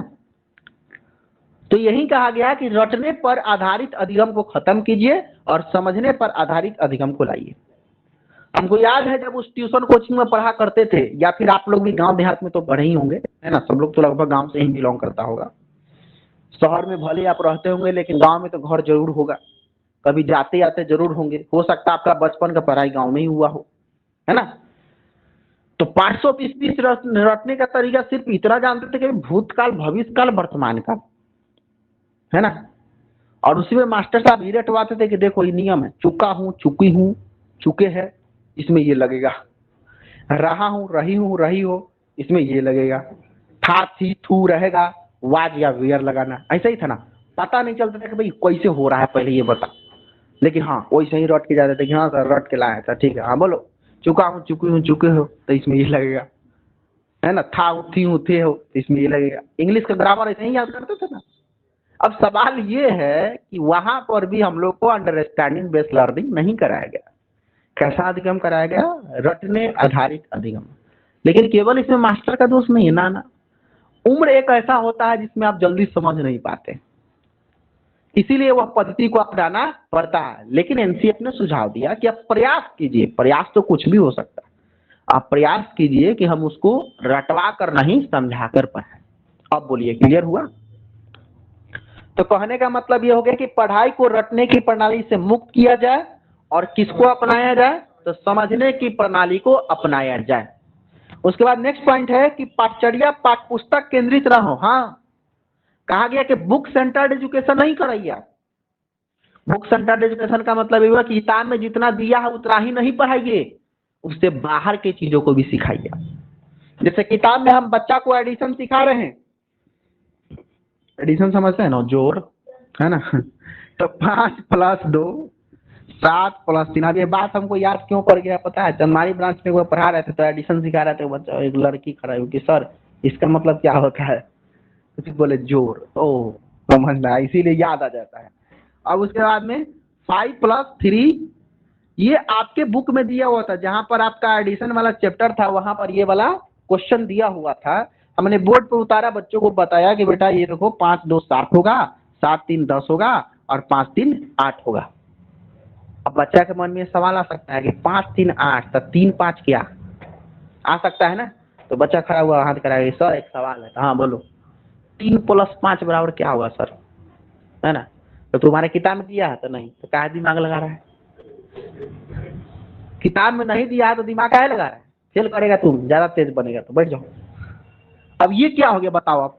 बुक सेंटर्ड एजुकेशन, इसको हम क्या बोलेंगे? Book centred education. अगर आप यह बता देते बच्चा को कि 5 + 3 कैसे 8 हुआ, तो शायद वो आपसे सवाल ही नहीं करता कि 3 + 5 क्या होगा। बोले ना। तो पद्धति आप नहीं बता रहे, सीधा आंसर पर लेकर जा रहे हैं बच्चा को, तो प्रॉब्लम तो उसको होगा ना। अब यही नोट्स हम आपको रटने के लिए दे दे, अभी जितना चीज हम पढ़ाए हैं उतना रट कर आप सीख सकते थे। बताइए, आप नोट्स पूरा हमारा ले लीजिए, आप पूरा रट जाइए, कुछ नहीं होगा, कुछ नहीं होगा उससे। इसीलिए हम नोट्स, किसी को कोई बच्चा कहता है लास्ट में कि सर नोट्स दीजिए उसे हम पढ़ लेंगे, तो हम स्पष्ट कर देते हैं कि नहीं होगा उससे, क्योंकि हम अपने मन का 25% बात भी उसमें नहीं लिखे, 75% तो यहाँ है जिसको हम लिख नहीं सकते, और ये इतना ज्यादा है कि लिखना बहुत कठिन है। हम 25% बात आपके नोट्स में लिखे, लेकिन 75% बात तो उस नोट्स के माध्यम से हम आपको क्लास में कहते हैं। इंपॉर्टेंट वो नहीं है, इंपॉर्टेंट ये है। अभी जो लेक्चर हम आपको दिए हैं, अब बताइए नोट्स देकर के आप इतने आसानी से इस चीज को नहीं समझ सकते थे नोट्स पढ़ करके, जितना आसानी से अभी लेक्चर के द्वारा आप समझ पाए। उसी तरह से हर विषय में होगा। हम हमेशा कहते हैं कि पूरे कंटेंट का 25% भी नोट्स में नहीं, बस इतना नोट्स में हम जरूर कर दिए हैं कि भाई आपको जो है ना, मतलब एक बेसिकली समझ में आ जाए कि हमको आज पढ़ना क्या है, हमने आज क्या पढ़ा है ना। तो देखिए पाठचर्या जो है वो पाठ्य पुस्तक केंद्रित ना हो, मतलब बुक सेंटर्ड एजुकेशन आपको नहीं कराना है। बुक सेंटर्ड एजुकेशन से क्या होगा? तो बुक सेंटर्ड एजुकेशन से बच्चों में रटने की प्रवृत्ति को बढ़ावा मिलेगा, समझने की प्रवृत्ति उसमें कम हो जाएगा। ठीक है। उसके बाद देखिए, राष्ट्र के प्रति आस्थावान विद्यार्थी तैयार हो। हाँ देखिए, अगर आप एक अच्छा नागरिक बनना चाहते हैं तो सबसे पहले प्यार करना होगा किससे? बताइए। अगर आप अच्छा नागरिक बनना चाहते हैं तो सबसे पहले आपको किससे प्यार करना होगा? सबसे पहले आपको अपने देश से प्यार करना होगा। देश का अच्छा नागरिक अगर बनना चाहते हैं तो सबसे पहले आपको देश का सम्मान करना होगा। आई लव इंडिया करना होगा ना। देश के प्रति आस्था जागृत करना होगा। अब जिस तरह से साधु महात्मा का आजकल लोग आस्था जागृत कर रहा है अपने दिल में, जैसे कौन कौन गुरुदेव आ गया, जय गुरुदेव, शिव गुरुदेव, शिव चर्चा, परिचर्चा, कम खर्चा, बहुत सारा है ना। उतना हम नहीं जानते, लेकिन इतना पता है कि उस साधु महात्मा के सिद्धांत को लोग अपनाने का तैयार हो गया। और महात्मा जी ऐसा ब्रेन वॉश करता है कि लोग भगवान को भूल जाता है, लेकिन वो महात्मा की बात को याद रखता है कि नहीं बताइए। समाज में बहुत सारा बाबा है, अलग अलग गांव में देखिए अलग अलग चर्चा है, परिचर्चा है, खर्चा है। अब सवाल ये है कि भैया उस सबसे प्यार करने से पहले आप अपने देश से प्यार करना सीखिए। जिस देश में रहते हैं उसका सम्मान कीजिए, उसका इज्जत कीजिए। तो एक अच्छा नागरिक बनाने के लिए बच्चा को पहले राष्ट्र के प्रति आस्था को जागृत करना होगा। उसके दिल में एक सच्चा प्रेम जगाना होगा कि बाबू बेटा जिस देश में तुम रहते हो वह देश का प्रेम सबसे ऊपर होना चाहिए। देश प्रेम सर्वोपरि है। और इसके लिए कोई हमको 25 साल की अवस्था में यह बात सिखाएगा तो हमको समझ में नहीं आएगा। हमको शून्य से सिखाना पड़ेगा किसी बच्चे को। इसीलिए आप लोग नर्सरी क्लास में गए थे, स्कूल में, विद्यालय में, तो आपको प्रार्थना कराया जाता था ना। प्रार्थना में तू ही राम है तू रहीम में 5 मिनट का सरस्वती माता का वंदना करते थे आप। उसके बाद में एक लड़का को वहां से निकाला जाता था, बोलता था कि जयकारा बुलाओ, तो बोलता था भारत माता की, तो आप लोग कहते थे जय, कहते थे ना। वंदे, तो आप लोग कहते थे मातरम, कहते थे ना। राष्ट्रगान गाते थे, राष्ट्रगीत गाते थे। ऐसा क्यों हो रहा था, क्यों कराया जा रहा था? क्योंकि शुरू से आपके दिल में देश के प्रति आस्था जागृत हो सके। तो बच्चा से ही हम यह समझना चालू कर देते हैं कि भाई आई लव इंडिया। हम जिस देश में रहते हैं उस देश से हमें प्यार करना चाहिए। तिरंगा झंडा का सम्मान करना चाहिए। देखते हैं छोटा बच्चा का जब तिरंगा झंडा फील्ड में गिर जाता है तो मास्टर साहब कहते हैं कि नहीं बेटा इसको नीचे नहीं गिराना है, इसको ऊपर रखना है, इस पर पैर नहीं लगाना चाहिए। वो क्यों सिखाते हैं? क्योंकि देश के प्रति इस बच्चों के दिल में आस्था जागृत हो सके। और जब हमको शुरू से यह काम कराया गया है, आपसे 25 साल की अवस्था में कोई पूछेगा क्या तुम अपने देश से प्यार करते हो, तो आप कंफ्यूज होइएगा क्या कि हाँ कहे कि नो? कंफ्यूज होइएगा नहीं, आप कहिए ऑब्वियसली यस।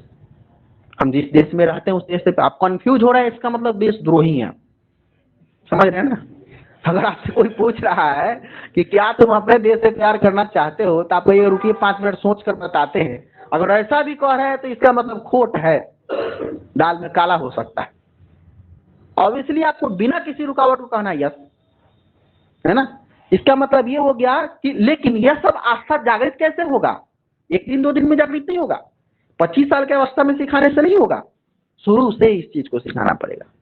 इसीलिए बच्चा को शुरू से स्कूल में, विद्यालय में राष्ट्र के प्रति, आस्था के प्रति जागृत किया जाता है, जागरूक किया जाता है, ताकि वो आगे चलकर हमारे देश का एक सच्चा और सामाजिक नागरिक बने। बोलो क्लियर? समझ में? ये सब लाइन छोटा है लेकिन इसका लेक्चर लंबा चौड़ा होगा। हम आपको क्या बताएं कि अपने बात का 25% लिखे हैं, इसमें 75% बोल कर समझाएंगे। और ध्यान रखिएगा इस लाइन से सवाल आपसे नहीं पूछेगा, हम जो समझा रहे हैं उससे सवाल पूछेगा आपसे, ठीक है। उसके बाद में कहता है कक्षा कक्ष को अन्य गतिविधि से जोड़ा जाए, मतलब अदर्स एक्टिविटी। कह रहा है कि क्लास में कोई भी चीज आप पढ़ाइए तो केवल बोर्ड पर मत पढ़ाइए, केवल चौक बोर्ड डस्टर का यूज मत कीजिए, थोड़ा सा बाहरी वातावरण से भी सिखाइए। कभी बच्चा को फील्ड में ले जाकर के सिखाइए, कभी बच्चा को जो है ना जब महात्मा बुद्ध के बारे में पढ़ा रहे हैं तो आप गया ले जाकर के थोड़ा सा दर्शन कराइए बोधि वृक्ष का। केसरिया बौद्ध स्तूप के बारे में पढ़ा रहे हैं तो जाकर कभी केसरिया बौद्ध स्तूप का दर्शन भी कराइए। इसीलिए सरकारी विद्यालय में, प्राइवेट विद्यालय में आप देखे होंगे इस तरह का कार्यक्रम चलाया जाता है ना, भ्रमण वाला कार्यक्रम, ऐतिहासिक स्थलों का। ये सब क्यों कराया जाता है? कक्षा के बाहर भी बच्चे जाकर क्या करें, सीखे, ठीक है। शिक्षण सूत्र का अधिक से अधिक प्रयोग करना चाहिए। हाँ, शिक्षण सूत्र को बोलते हैं बाबू हम लोग टीचिंग फॉर्मूला। अच्छा, टीचिंग फॉर्मूला भले ही आप नहीं जानते हैं लेकिन फॉर्मूला तो जानते होंगे, सूत्र तो जानते होंगे, तो बस कोई दिक्कत नहीं। देखो यहाँ पर ये है हमारा शिक्षण सूत्र, तो इसको बोलते हैं हम लोग टीचिंग फॉर्मूला। भले शिक्षण नहीं जानते, शिक्षण सूत्र नहीं पता आपको, लेकिन सूत्र तो जानते होंगे, क्योंकि मैथ में तो खूब प्रयोग किए हैं इसका। अब आप ही बताइए, जब किसी मैथमेटिक्स या किसी चैप्टर का सूत्र आपको याद होता था तो मैथ आपसे बड़ी आसानी से बन जाता था। बोलिए ना, अगर हमको वर्ग का क्षेत्रफल निकालना रहता था तो हमको इतना पता होता था कि वर्ग का क्षेत्रफल बराबर अगर भुजा स्क्वायर होता है तो हम बड़ी आसानी से निकाल लेते थे। बोले ना, समकोण त्रिभुज में अगर आपको साइन थीटा का मान निकालना पड़ता था तो आपको फॉर्मूला याद है कि साइन थीटा बराबर लंब बटा कोण होता है, तो मान निकालना बड़ी आसान होता था। आया समझ में, है ना। अगर आपको आयत का क्षेत्रफल निकालना था तो आयत का क्षेत्रफल याद होता था, लंबाई गुना चौड़ाई, तो निकालना बहुत आसान था। मतलब हम ये कहना चाह रहे हैं आपको कि सूत्र अगर आपको मैथ में याद था तो बड़ी आसानी से आप मैथ को सॉल्व कर पा रहे थे। तो वही सूत्र हमको अप्लाई कहाँ करना है? टीचिंग में, एज ए टीच। अगर टीचिंग का फॉर्मूला हमको याद होगा, लेकिन अंतर है मैथ के सूत्र में और टीचिंग के सूत्र में, अंतर है, लेकिन सूत्र तो सूत्र ही है ना। जिस तरह से मैथ को सॉल्व करने के लिए सूत्र आपके लिए कारगर हुआ करता था मैथ में, उसी तरह से टीचिंग कराने के लिए टीचिंग सूत्र आपके लिए क्या है? कारगर है। किसके लिए? तो टीचिंग कराने के लिए। मतलब शिक्षण सूत्र से सबसे पहला फायदा क्या होगा सर हमको? तो पहला फायदा तो ये होगा कि तुम्हारा टीचिंग बहुत ही इफेक्टिव, प्रभावशाली हो जाएगा। बच्चे आसानी से तुम्हारे बात को समझ पाएंगे, बच्चे आसानी से तुम्हारे बात को सीख पाएंगे अगर तुमको टीचिंग फॉर्मूला पता होगा तो एज एन टीचर आपको यह ध्यान रखना पड़ेगा कि भैया शिक्षण सूत्र की जानकारी एक टीचर को होना ही चाहिए। अगर एक टीचर को शिक्षण सूत्र की जानकारी नहीं है तो निश्चित रूप से हम कह सकते हैं कि उसका टीचिंग इफेक्टिव नहीं होगा, उसका टीचिंग प्रभावी नहीं होगा। बोलो क्लियर? अब सवाल यह है कि सर शिक्षण सूत्र क्या है हमारे पेडागोजी में? तो शिक्षण सूत्र तो बहुत है, शिक्षण सूत्र का एक टॉपिक ही आपको पढ़ना पड़ेगा। लेकिन अभी हम लोग शिक्षण सूत्र पढ़ने वाले नहीं है, हम लोग पढ़ रहे हैं कौन सा टॉपिक? एनसीएफ। लेकिन थोड़ा सा परिचय मैं आपको करा दे रहा हूं कि शिक्षण सूत्र कौन कौन होता है। जैसे सबसे पहला शिक्षण सूत्र को याद रखिए, ज्ञात से अज्ञात। तो जो जानकारी बालक को पहले से जिस अवधारणा के बारे में होता है वो उसका ज्ञात जानकारी कहलाता है।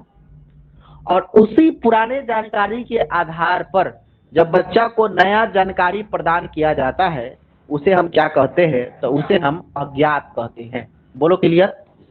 पुराने जानकारी के अगर तुमसे कोई पूछे कि ज्ञात से अज्ञात सूत्र क्या है तो कहिएगा पुराने जानकारी के आधार पर नया जानकारी प्रदान करना ज्ञात से अज्ञात का सूत्र कहलाता है।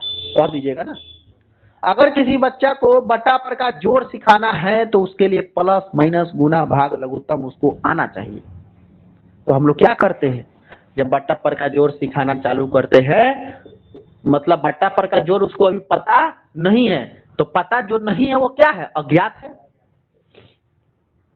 बोलिए ना, जो पता नहीं हो क्या है? अज्ञात है। तब फिर हम उसको ज्ञात जानकारी से ही जोड़ते हैं कि बउआ प्लस जानता है तो जी सर, माइनस जानता है तो जी सर, भागा जानता है, डिवाइडेशन जानता है तो जी सर, मल्टीप्लिकेशन जानता है तो जी सर, बस बन जाएगा। देखो जैसे मल्टीप्लाई वहां करता था ना सेम वैसे ही है, जैसे वहां जोड़ता था ना सेम वैसे ही है, जैसे वहां गुना करता था ना तो जी सर वैसे ही है। क्या हुआ? पुराने जानकारी के आधार पर नया जानकारी सिखा देना। बोलो क्लियर? ये हो गया ज्ञात से अज्ञात। अगर तुमसे कोई पूछे ज्ञात से अज्ञात का सूत्र क्या है तो कहिएगा पुराने जानकारी के आधार पर या पुराने जानकारी का न्यू पर नए जानकारी को प्रदान करना ज्ञात से अज्ञात कहलाता है। ये शिक्षण सूत्र हो गया। एक और शिक्षण सूत्र आपको बताते हैं, मूर्त से अमूर्त। मूर्त से अमूर्त, इसको मूर्त को हम लोग प्रत्यक्ष भी कहते हैं और अमूर्त को अप्रत्यक्ष भी कहते हैं। अगर आप अमूर्त और मूर्त नहीं जानते हैं तो प्रत्यक्ष अप्रत्यक्ष तो जरूर जानते होंगे। प्रत्यक्ष मतलब जो आपको दिख रहा है, अप्रत्यक्ष मतलब जो आपको नहीं दिख रहा है। बोलिए। अब यहाँ पर कहा है कि पहले मूर्त दर्शन बच्चा को कराइए तब अमूर्त दर्शन में लेकर जाइए। अच्छा, इसका एक और सूत्र है, मूर्त को हम लोग स्थूल भी कहते हैं, स्थूल, और अमूर्त को हम लोग सूक्ष्म भी कहते हैं। कहिएगा सर स्थूल का मतलब क्या होता है? डिटेल, और सूक्ष्म का मतलब होता है माइक्रो, छोटा, संक्षिप्त। बोलो क्लियर। तो अगर किसी बच्चा को हम मूर्त अध्ययन करा रहे हैं तो आपको यह समझना पड़ेगा कि मूर्त अध्ययन का मतलब होता है बच्चों को पहले उस टॉपिक के बारे में डिटेल जानकारी प्रदान करना, ठीक है ना। और उसके बाद में जब डिटेल जानकारी उसको पता हो गया तब हम लोग क्या करेंगे, सूक्ष्म जानकारी उसको क्या करेंगे, प्राप्त करेंगे। हम एक उदाहरण मैं आपको देना चाहता हूँ। जैसे ये मार्कर देख रहे हो, मार्कर देखो, ये मार्कर दिख रहा है। अब इस मार्कर का आप कौन सा दर्शन कर रहे हैं, मूर्त या मूर्त? मूर्त दर्शन कर रहे हैं, इसको आप देख पा रहे हैं। अच्छा, ये देखते हुए हमने, दिखाते हुए हमने ये कहा कि देखो बेटा ये है ढक्कन, है ना, और ये है मार्कर, और ये मार्कर का नीब होता है काला और बाकी का पार्ट होता है व्हाइट, और ये चलता है ब्लैक कलर का। हम आपको क्या किए, दिखाते हुए इतना जानकारी दिए, इसका मूर्त दर्शन कराते हुए हम इसका जानकारी आपको प्रदान किए। कल होकर के हम इस मार्कर को आपको दिखाएंगे नहीं। हम कहेंगे कल आपको मार्कर के बारे में पढ़ाए थे तो आप कहिए यस सर, देखे थे यस सर, तो बताइए क्वेश्चन बताइए, तो मार्कर का नीब किस कलर का था? तो आप क्या कीजिएगा, ब्लैक कलर का कह दीजिएगा ना। इतना जल्दी जवाब कैसे आया? क्योंकि आपने इसको देखा है भैया कि ब्लैक था। समझ में आ रहा ना? इसको हम नहीं दिखाएंगे, दूसरा दिन पूछेंगे कि मार्कर तुम पढ़े थे ना कल, तो जी सर। बताओ उसका ढक्कन किस कलर का? बिना सोचे आप क्या जवाब दीजिएगा, ब्लैक कहिएगा ना। क्यों इतना क्विक जवाब दे रहे हैं? क्योंकि आपने इसका मूर्त दर्शन किया है, गलत हो ही नहीं सकता। बस एज ए टीच बच्चों में भी वही, किसी भी अवधारणा को सिखाना है तो पहले कोशिश कीजिए उसका प्रत्यक्ष दर्शन करा दे, तब प्रत्यक्ष दर्शन करा करके और डिटेल बता करके उससे अगर सूक्ष्म जानकारी कल होकर पूछेगा तो बड़ी आसानी से बता देगा। अगर पर्यावरण में पौधा नामक टॉपिक पढ़ा रहे हैं तो आप कोशिश कीजिए कि नेचुरल पौधा क्लास में लेकर ही आए और दिखाओ उसको, देखो बेटा ये है प्लांट, दिस इज प्लांट, आज हम लोग इसके बारे में पढ़ेंगे, ये है तना, ये है जड़, ये है पत्ती, है ना। जब ये जान गया कि ये पत्ती है जड़ है, देख लिया, तो कल होकर के उससे आप सवाल कीजिएगा पौधा नामक टॉपिक से, तो फटाक से जवाब दे देगा ना। लेकिन इस अवधारणा को पढ़ा रहे हैं ना, आप उसको दिखाएं ना परिचय करवाए कि कैसा होता है, तो कंफ्यूज हो जाएगा बेचारा। यानी कि हमारा पढ़ाने का पद्धति, शिक्षण सूत्र मूर्त से अमूर्त होना चाहिए कि अमूर्त से मूर्त होना चाहिए? बताइए, मूर्त से अमूर्त हो। यूं कहें तो दिखाने से न दिखाने की तरफ। अगर तुमसे सवाल कोई फंसा करके पूछेगा कि बताओ मूर्त में हम डिटेल अध्ययन करते हैं कि सूक्ष्म, तो कह दीजिएगा डिटेल, ताकि मूर्त में डिटेल पूरा खंड बाई खंड करने बता रहे हैं कि ये है ऐसे है वैसे, डिटेल ना। कल होकर के अगर तुमसे हम सवाल किए हैं तो छोटा सवाल किए हैं, छोटा सवाल जो बताओ इसका नीब किस कलर का है, तो आप छोटा जवाब भी दिए, तो वो क्या है आपका, अमूर्त है। बोलो क्लियर। तो इसीलिए पढ़ाना कैसे हमको, मूर्त से अमूर्त की तरफ। दुनिया का कोई ताकत नहीं है तुम्हारा क्वेश्चन गलत कर सकता है। मैं जितना कॉन्सेप्ट आपको लेक्चर में मैं बता रहा हूं ना, पेडागोजी के लिए दैट्स एनफ, बहुत है। हम आपको वादे के साथ यह बात कर सकते हैं, आप विश्वास आपको दिला सकते हैं कि कोई ताकत ऐसा नहीं है जो आपको पेडागोजी बनाने से रोक सकता है। कॉन्सेप्ट पढ़ा देंगे आप, पर क्वेश्चन तो ऐसे धुआं उड़ा दीजिएगा आराम से, लेकिन बिना कॉन्सेप्ट पढ़े क्वेश्चन को टच नहीं करना। पहले जानो कि कमल कैसे लिखाता है, उसके बाद पढ़ना। पहले क ख ग सीख लो, तब कमल लिखना अपने आप आ जाएगा। क ख ग पढ़िए, बच्चा का सबसे बड़ा प्रॉब्लम ये है, क ख पढ़ेगा नहीं, वर्ण को पहले पढ़वे नहीं किया, 2 वर्ण वाला नहीं पढ़ा, 3 वर्ण वाला नहीं पढ़ा, डायरेक्ट कविता चला गया पढ़ने, कहाँ से समझ में आएगा? आएगा समझ में? नहीं ना। तो कॉन्सेप्ट पहले जानना होगा, तभी क्वेश्चन तुमसे बन पाएगा। शॉर्टकट नॉलेज कभी भी काम आपको देने वाला नहीं। यूट्यूबिया ज्ञान के चक्कर में, आप शॉर्टकट नॉलेज के चक्कर में मत पड़िए, वो आपका जीवन केवल पैसे, हम कहें तो वो केवल और केवल आपका समय बर्बाद कर रहा है। और हमको लगता है पैसा से ज्यादा कीमती समय है आपका, है कि नहीं है? बताइए आप, 1 साल फेल होने पर, 1 साल पिछड़ जाने पर न जाने कितनों से पीछे आप हो जाते हैं, होते हैं ना। समय कोई नहीं देखा, सरकार का पॉलिसी, सरकार का तरीका। आप देखिए NIOS का नाम आप लोग सुने होंगे ना, TRE-1 का जब परीक्षा हुआ तो उसमें NIOS वाला फॉर्म भरा, नौकरी लग गया उसका। उसके बाद में कहा कि NIOS को बाहर करो। अब बताइए, झटका लगा ना। अब जो उसी में दिन रात एक करके निकाल दिया तो बच गया, नौकरी जिसका हो गया वो बच गया। आज ससुराल रह गया वो खत्म हो गया, कितना झटका लग गया। अब हमारे बात को समझ पा रहे हैं आप? हमारे बात हम ये कहना चाह रहे हैं आपको, इस समय कोई किसी का नहीं, इसीलिए जो स्थिति आपके पास हो उसमें पूरा 100% दीजिए आप। ऐसा मत सोचिए कि चलो इस साल नहीं हुआ तो अगला साल होगा, ऐसा मत सोचिए। इस साल का ही नहीं होगा, इसी साल कीजिए, अगला साल समय बदल जाएगा, हो सकता है सिलेबस बदल जाए, हो सकता है पैटर्न बदल जाए, हो सकता है सीटेट बंद हो जाए, कुछ भी हो सकता है। तो फिर अगले साल का इंतजार क्यों? आप हमारी बात को समझ पा रहे हैं? इसीलिए आपको जो स्थिति हो, जो समय, उसमें आपको 100% है। आजकल बच्चे शॉर्टकट नॉलेज के चक्कर में ज्यादा पड़ गए। शॉर्टकट किसी तरह से नंबर खींच ले, हम कहीं से नंबर खींचने से सीधे पास होने वाला नहीं है। डिटेल जानकारी तुमको रखना पड़ेगा। अगर सब्जेक्टिव नॉलेज नहीं है तो तुमसे ऑब्जेक्टिव बनने वाला कभी नहीं है, ये बात जान लो। अगर गति नहीं पढ़े हैं, मोशन चैप्टर अगर आप नहीं पढ़े हैं फिजिक्स में, तो स्वाभाविक सी बात है कि आपको न्यूटन का तृतीय नियम समझ में नहीं आएगा, न्यूटन का द्वितीय नियम का सवाल आपको समझ में नहीं आएगा। क्यों? क्योंकि आपने चैप्टर को पढ़ा ही नहीं। हम ज्ञात अज्ञात मूर्त अमूर्त अभी पढ़ा दिए। आप कहीं अगर सवाल में आपको ऑप्शन मूर्त अमूर्त दिखेगा तो इतना तो जानकारी है कि भाई मूर्त कौन है अमूर्त कौन है, ज्ञात कौन है अज्ञात कौन है, तब तो आराम से आप छाट सकते हैं ना क्वेश्चन क्या कह रहा है, ये है क्या। अब क्वेश्चन आप पढ़े उसमें मूर्त अमूर्त दे दिया, विश्लेषण संश्लेषण दे दिया, ज्ञात अज्ञात दिया, इसके बारे में पता नहीं कि है कौन, कहाँ से आप छाट पाइएगा बताइए आप? जो सबसे ज्यादा गलत उत्तर होगा वही आपको ज्यादा सही लगेगा उस स्थिति में, क्योंकि आपने कॉन्सेप्ट का ज्ञान रखा ही नहीं। मैं आपको यह समझाना चाह रहा हूं कि टाइम लगे तो लगे, लेकिन डिटेल जानकारी रखना पड़ेगा, तब एक बार में क्लियर होगा। और शॉर्टकटिया के चक्कर में पड़िए तो दिक्कत होगा। हम कहते हैं 3-4 प्रकार का बच्चा है। अभी से हमने बैच चालू किया, 25% बच्चा इस पर ध्यान देता है कि हम बैच चालू है चल के पढ़े हैं। 25%, 75% अभी घूम रहा होगा। जब फॉर्म आएगा तब उसके बाद में उसको दिमाग में होगा कि हाँ चलो देखते हैं कहीं पढ़ना है। और जब फॉर्म आने के बाद वो आएगा तब तक आपका सिलेबस समाप्त रहेगा। अब देखिए आप उससे कितना आगे हैं, आप सेट बनाना चालू कर दीजिएगा, आपका 150 में 100 नंबर आना चालू हो जाएगा। अभी वो चालू किया है अर्जुन अधिगम, यही ना होगा। ऐसा नहीं कि हम उसको नहीं पढ़ाएंगे, हम तो पढ़ाएंगे ही पढ़ाएंगे, लेकिन सवाल यह है कि उससे दिक्कत हमको नहीं है, हम तो 15 दिन में खत्म कर देंगे। अगर 6-6 घंटा क्लास पर डे ले ले तो 15 दिन में पूरा सीटेट का सिलेबस समाप्त। लेकिन भैया 15 दिन में आपको एडजस्ट भी होना चाहिए ना। हम तो पढ़ा देंगे, हमारा तो काम ये है, लेकिन आपको समझना है ना। आपके लिए तो नया है, हमारे तो बहुत पुराना है, 7 साल से एक ही बात को पढ़ा रहा है, पूरा रटा गया है।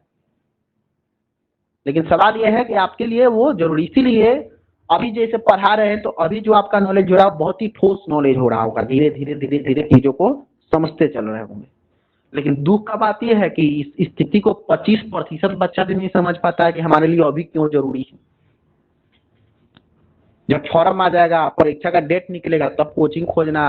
और जब कोचिंग नहीं मिलेगा या फिर कोचिंग वाले कह दिए कि टाइम कम है, बैच नहीं है हमारे पास में, तब यूट्यूबिया ज्ञान के चक्कर में पड़ेगा। अब वही वाला सर्च करेगा कि 15 दिन में सीट कैसे निकाले, 75 वो विधि उस पर आ जाएगा।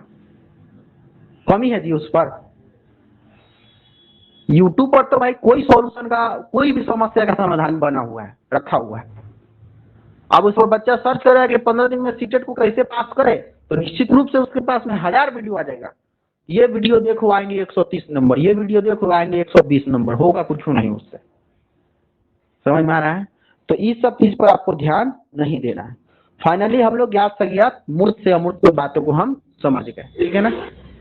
एक बार मैं आपको रिवीजन करा दे रहा हूँ, ठीक है, रिवीजन कर लिया थोड़ा याद हो जाएगा। चलिए, तो हम लोग आज पढ़े एनसीएफ 2005। अच्छा, एनसीएफ 2005 का फुल फॉर्म क्या है? नेशनल करिकुलम फ्रेमवर्क 2005, ठीक है ना। इसका जो है टैगलाइन क्या था? Learning without burden. इसको हिंदी में क्या बोलते हैं? बिना भार का अधिगम। अच्छा ये बताइए, सबसे पहले शिक्षा नीति हमारे देश में कब आया था? 1968 में। दूसरी बार कब आया? 1986 में। आचार्य राममूर्ति कमेटी का गठन कब हुआ? 1987, राममूर्ति कमेटी। और प्रोफेसर यशपाल कमेटी का गठन कब हुआ? 1993। ऑपरेशन ब्लैक बोर्ड अभियान की शुरुआत किस शिक्षा नीति में हुआ? दूसरी शिक्षा नीति में। Operation black board. Distance education का प्रचार प्रसार किस शिक्षा नीति में हुआ? दूसरी शिक्षा नीति में, ठीक है ना। अच्छा, हायर एजुकेशन का प्रचार प्रसार पर बल कहाँ दिया गया? आचार्य राममूर्ति कमेटी में। आगे अच्छा, उसके बाद में आपको बता, बिना प्रशिक्षण के टीचर नहीं पढ़ाएंगे, कौन कहा? आचार्य राममूर्ति कमेटी, है ना। 21 देश के महान शिक्षाविदों का मीटिंग कौन से किसकी अध्यक्षता में रखा गया? तो प्रोफेसर यशपाल की अध्यक्षता में रखा गया। प्राचीन काल की शिक्षा पद्धति कैसा हुआ करता था? Teacher centred education. Teacher centred education द्विध्रुवीय था कि तीन ध्रुवीय? तो द्विध्रुवीय। पहला ध्रुव पर कौन होता था? शिक्षक। दूसरा पर कौन होता था? बालक। केंद्र में कौन था इसमें? शिक्षक। किसके मन के अनुसार काम होगा? शिक्षक के मन को।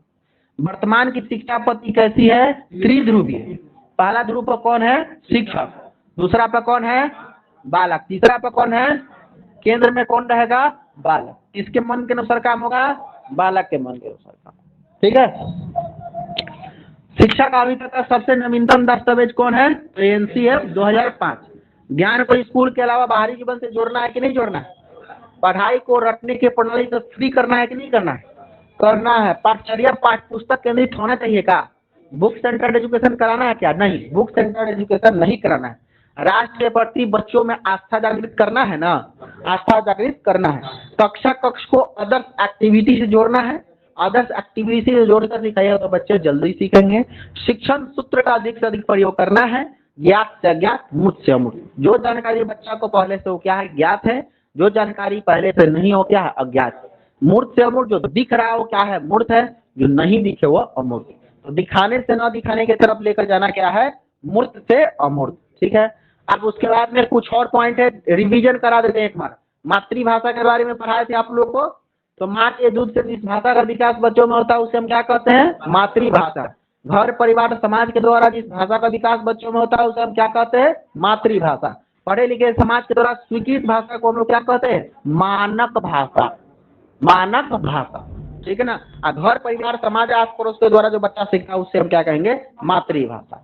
अच्छा, हमने आपको ये भी बताया था कि भाषा जो है वो किसका माध्यम है? तो संप्रेषण का माध्यम। अच्छा, भाषा कैसी संपत्ति है? अर्जित संपत्ति। भाषा पैतृक संपत्ति है क्या? नहीं। पिताजी का दिया हुआ संपत्ति भाषा है क्या? नहीं। भाषा एक नियमबद्ध व्यवस्था के थ्रू विकसित होता है, जिसको हमने कहा था LSRW, listening, speaking, reading, writing. ये चारों एक दूसरे से क्या होते हैं? कोरिलेट होते हैं। अच्छा बताइए, भाषा एक सामाजिक वस्तु है कि नहीं है? काहे है? क्योंकि जिस समाज में बच्चा रहता है उसी समाज में उसी के अनुरूप भाषा को सीखता है। अच्छा, भाषा का विकास बच्चों में अनुकरण के द्वारा होता है कि नहीं? अनुकरण का मतलब कॉपी करे। कॉपी करने के माध्यम से बच्चों में भाषा का विकास होता है कि नहीं होता? होता है।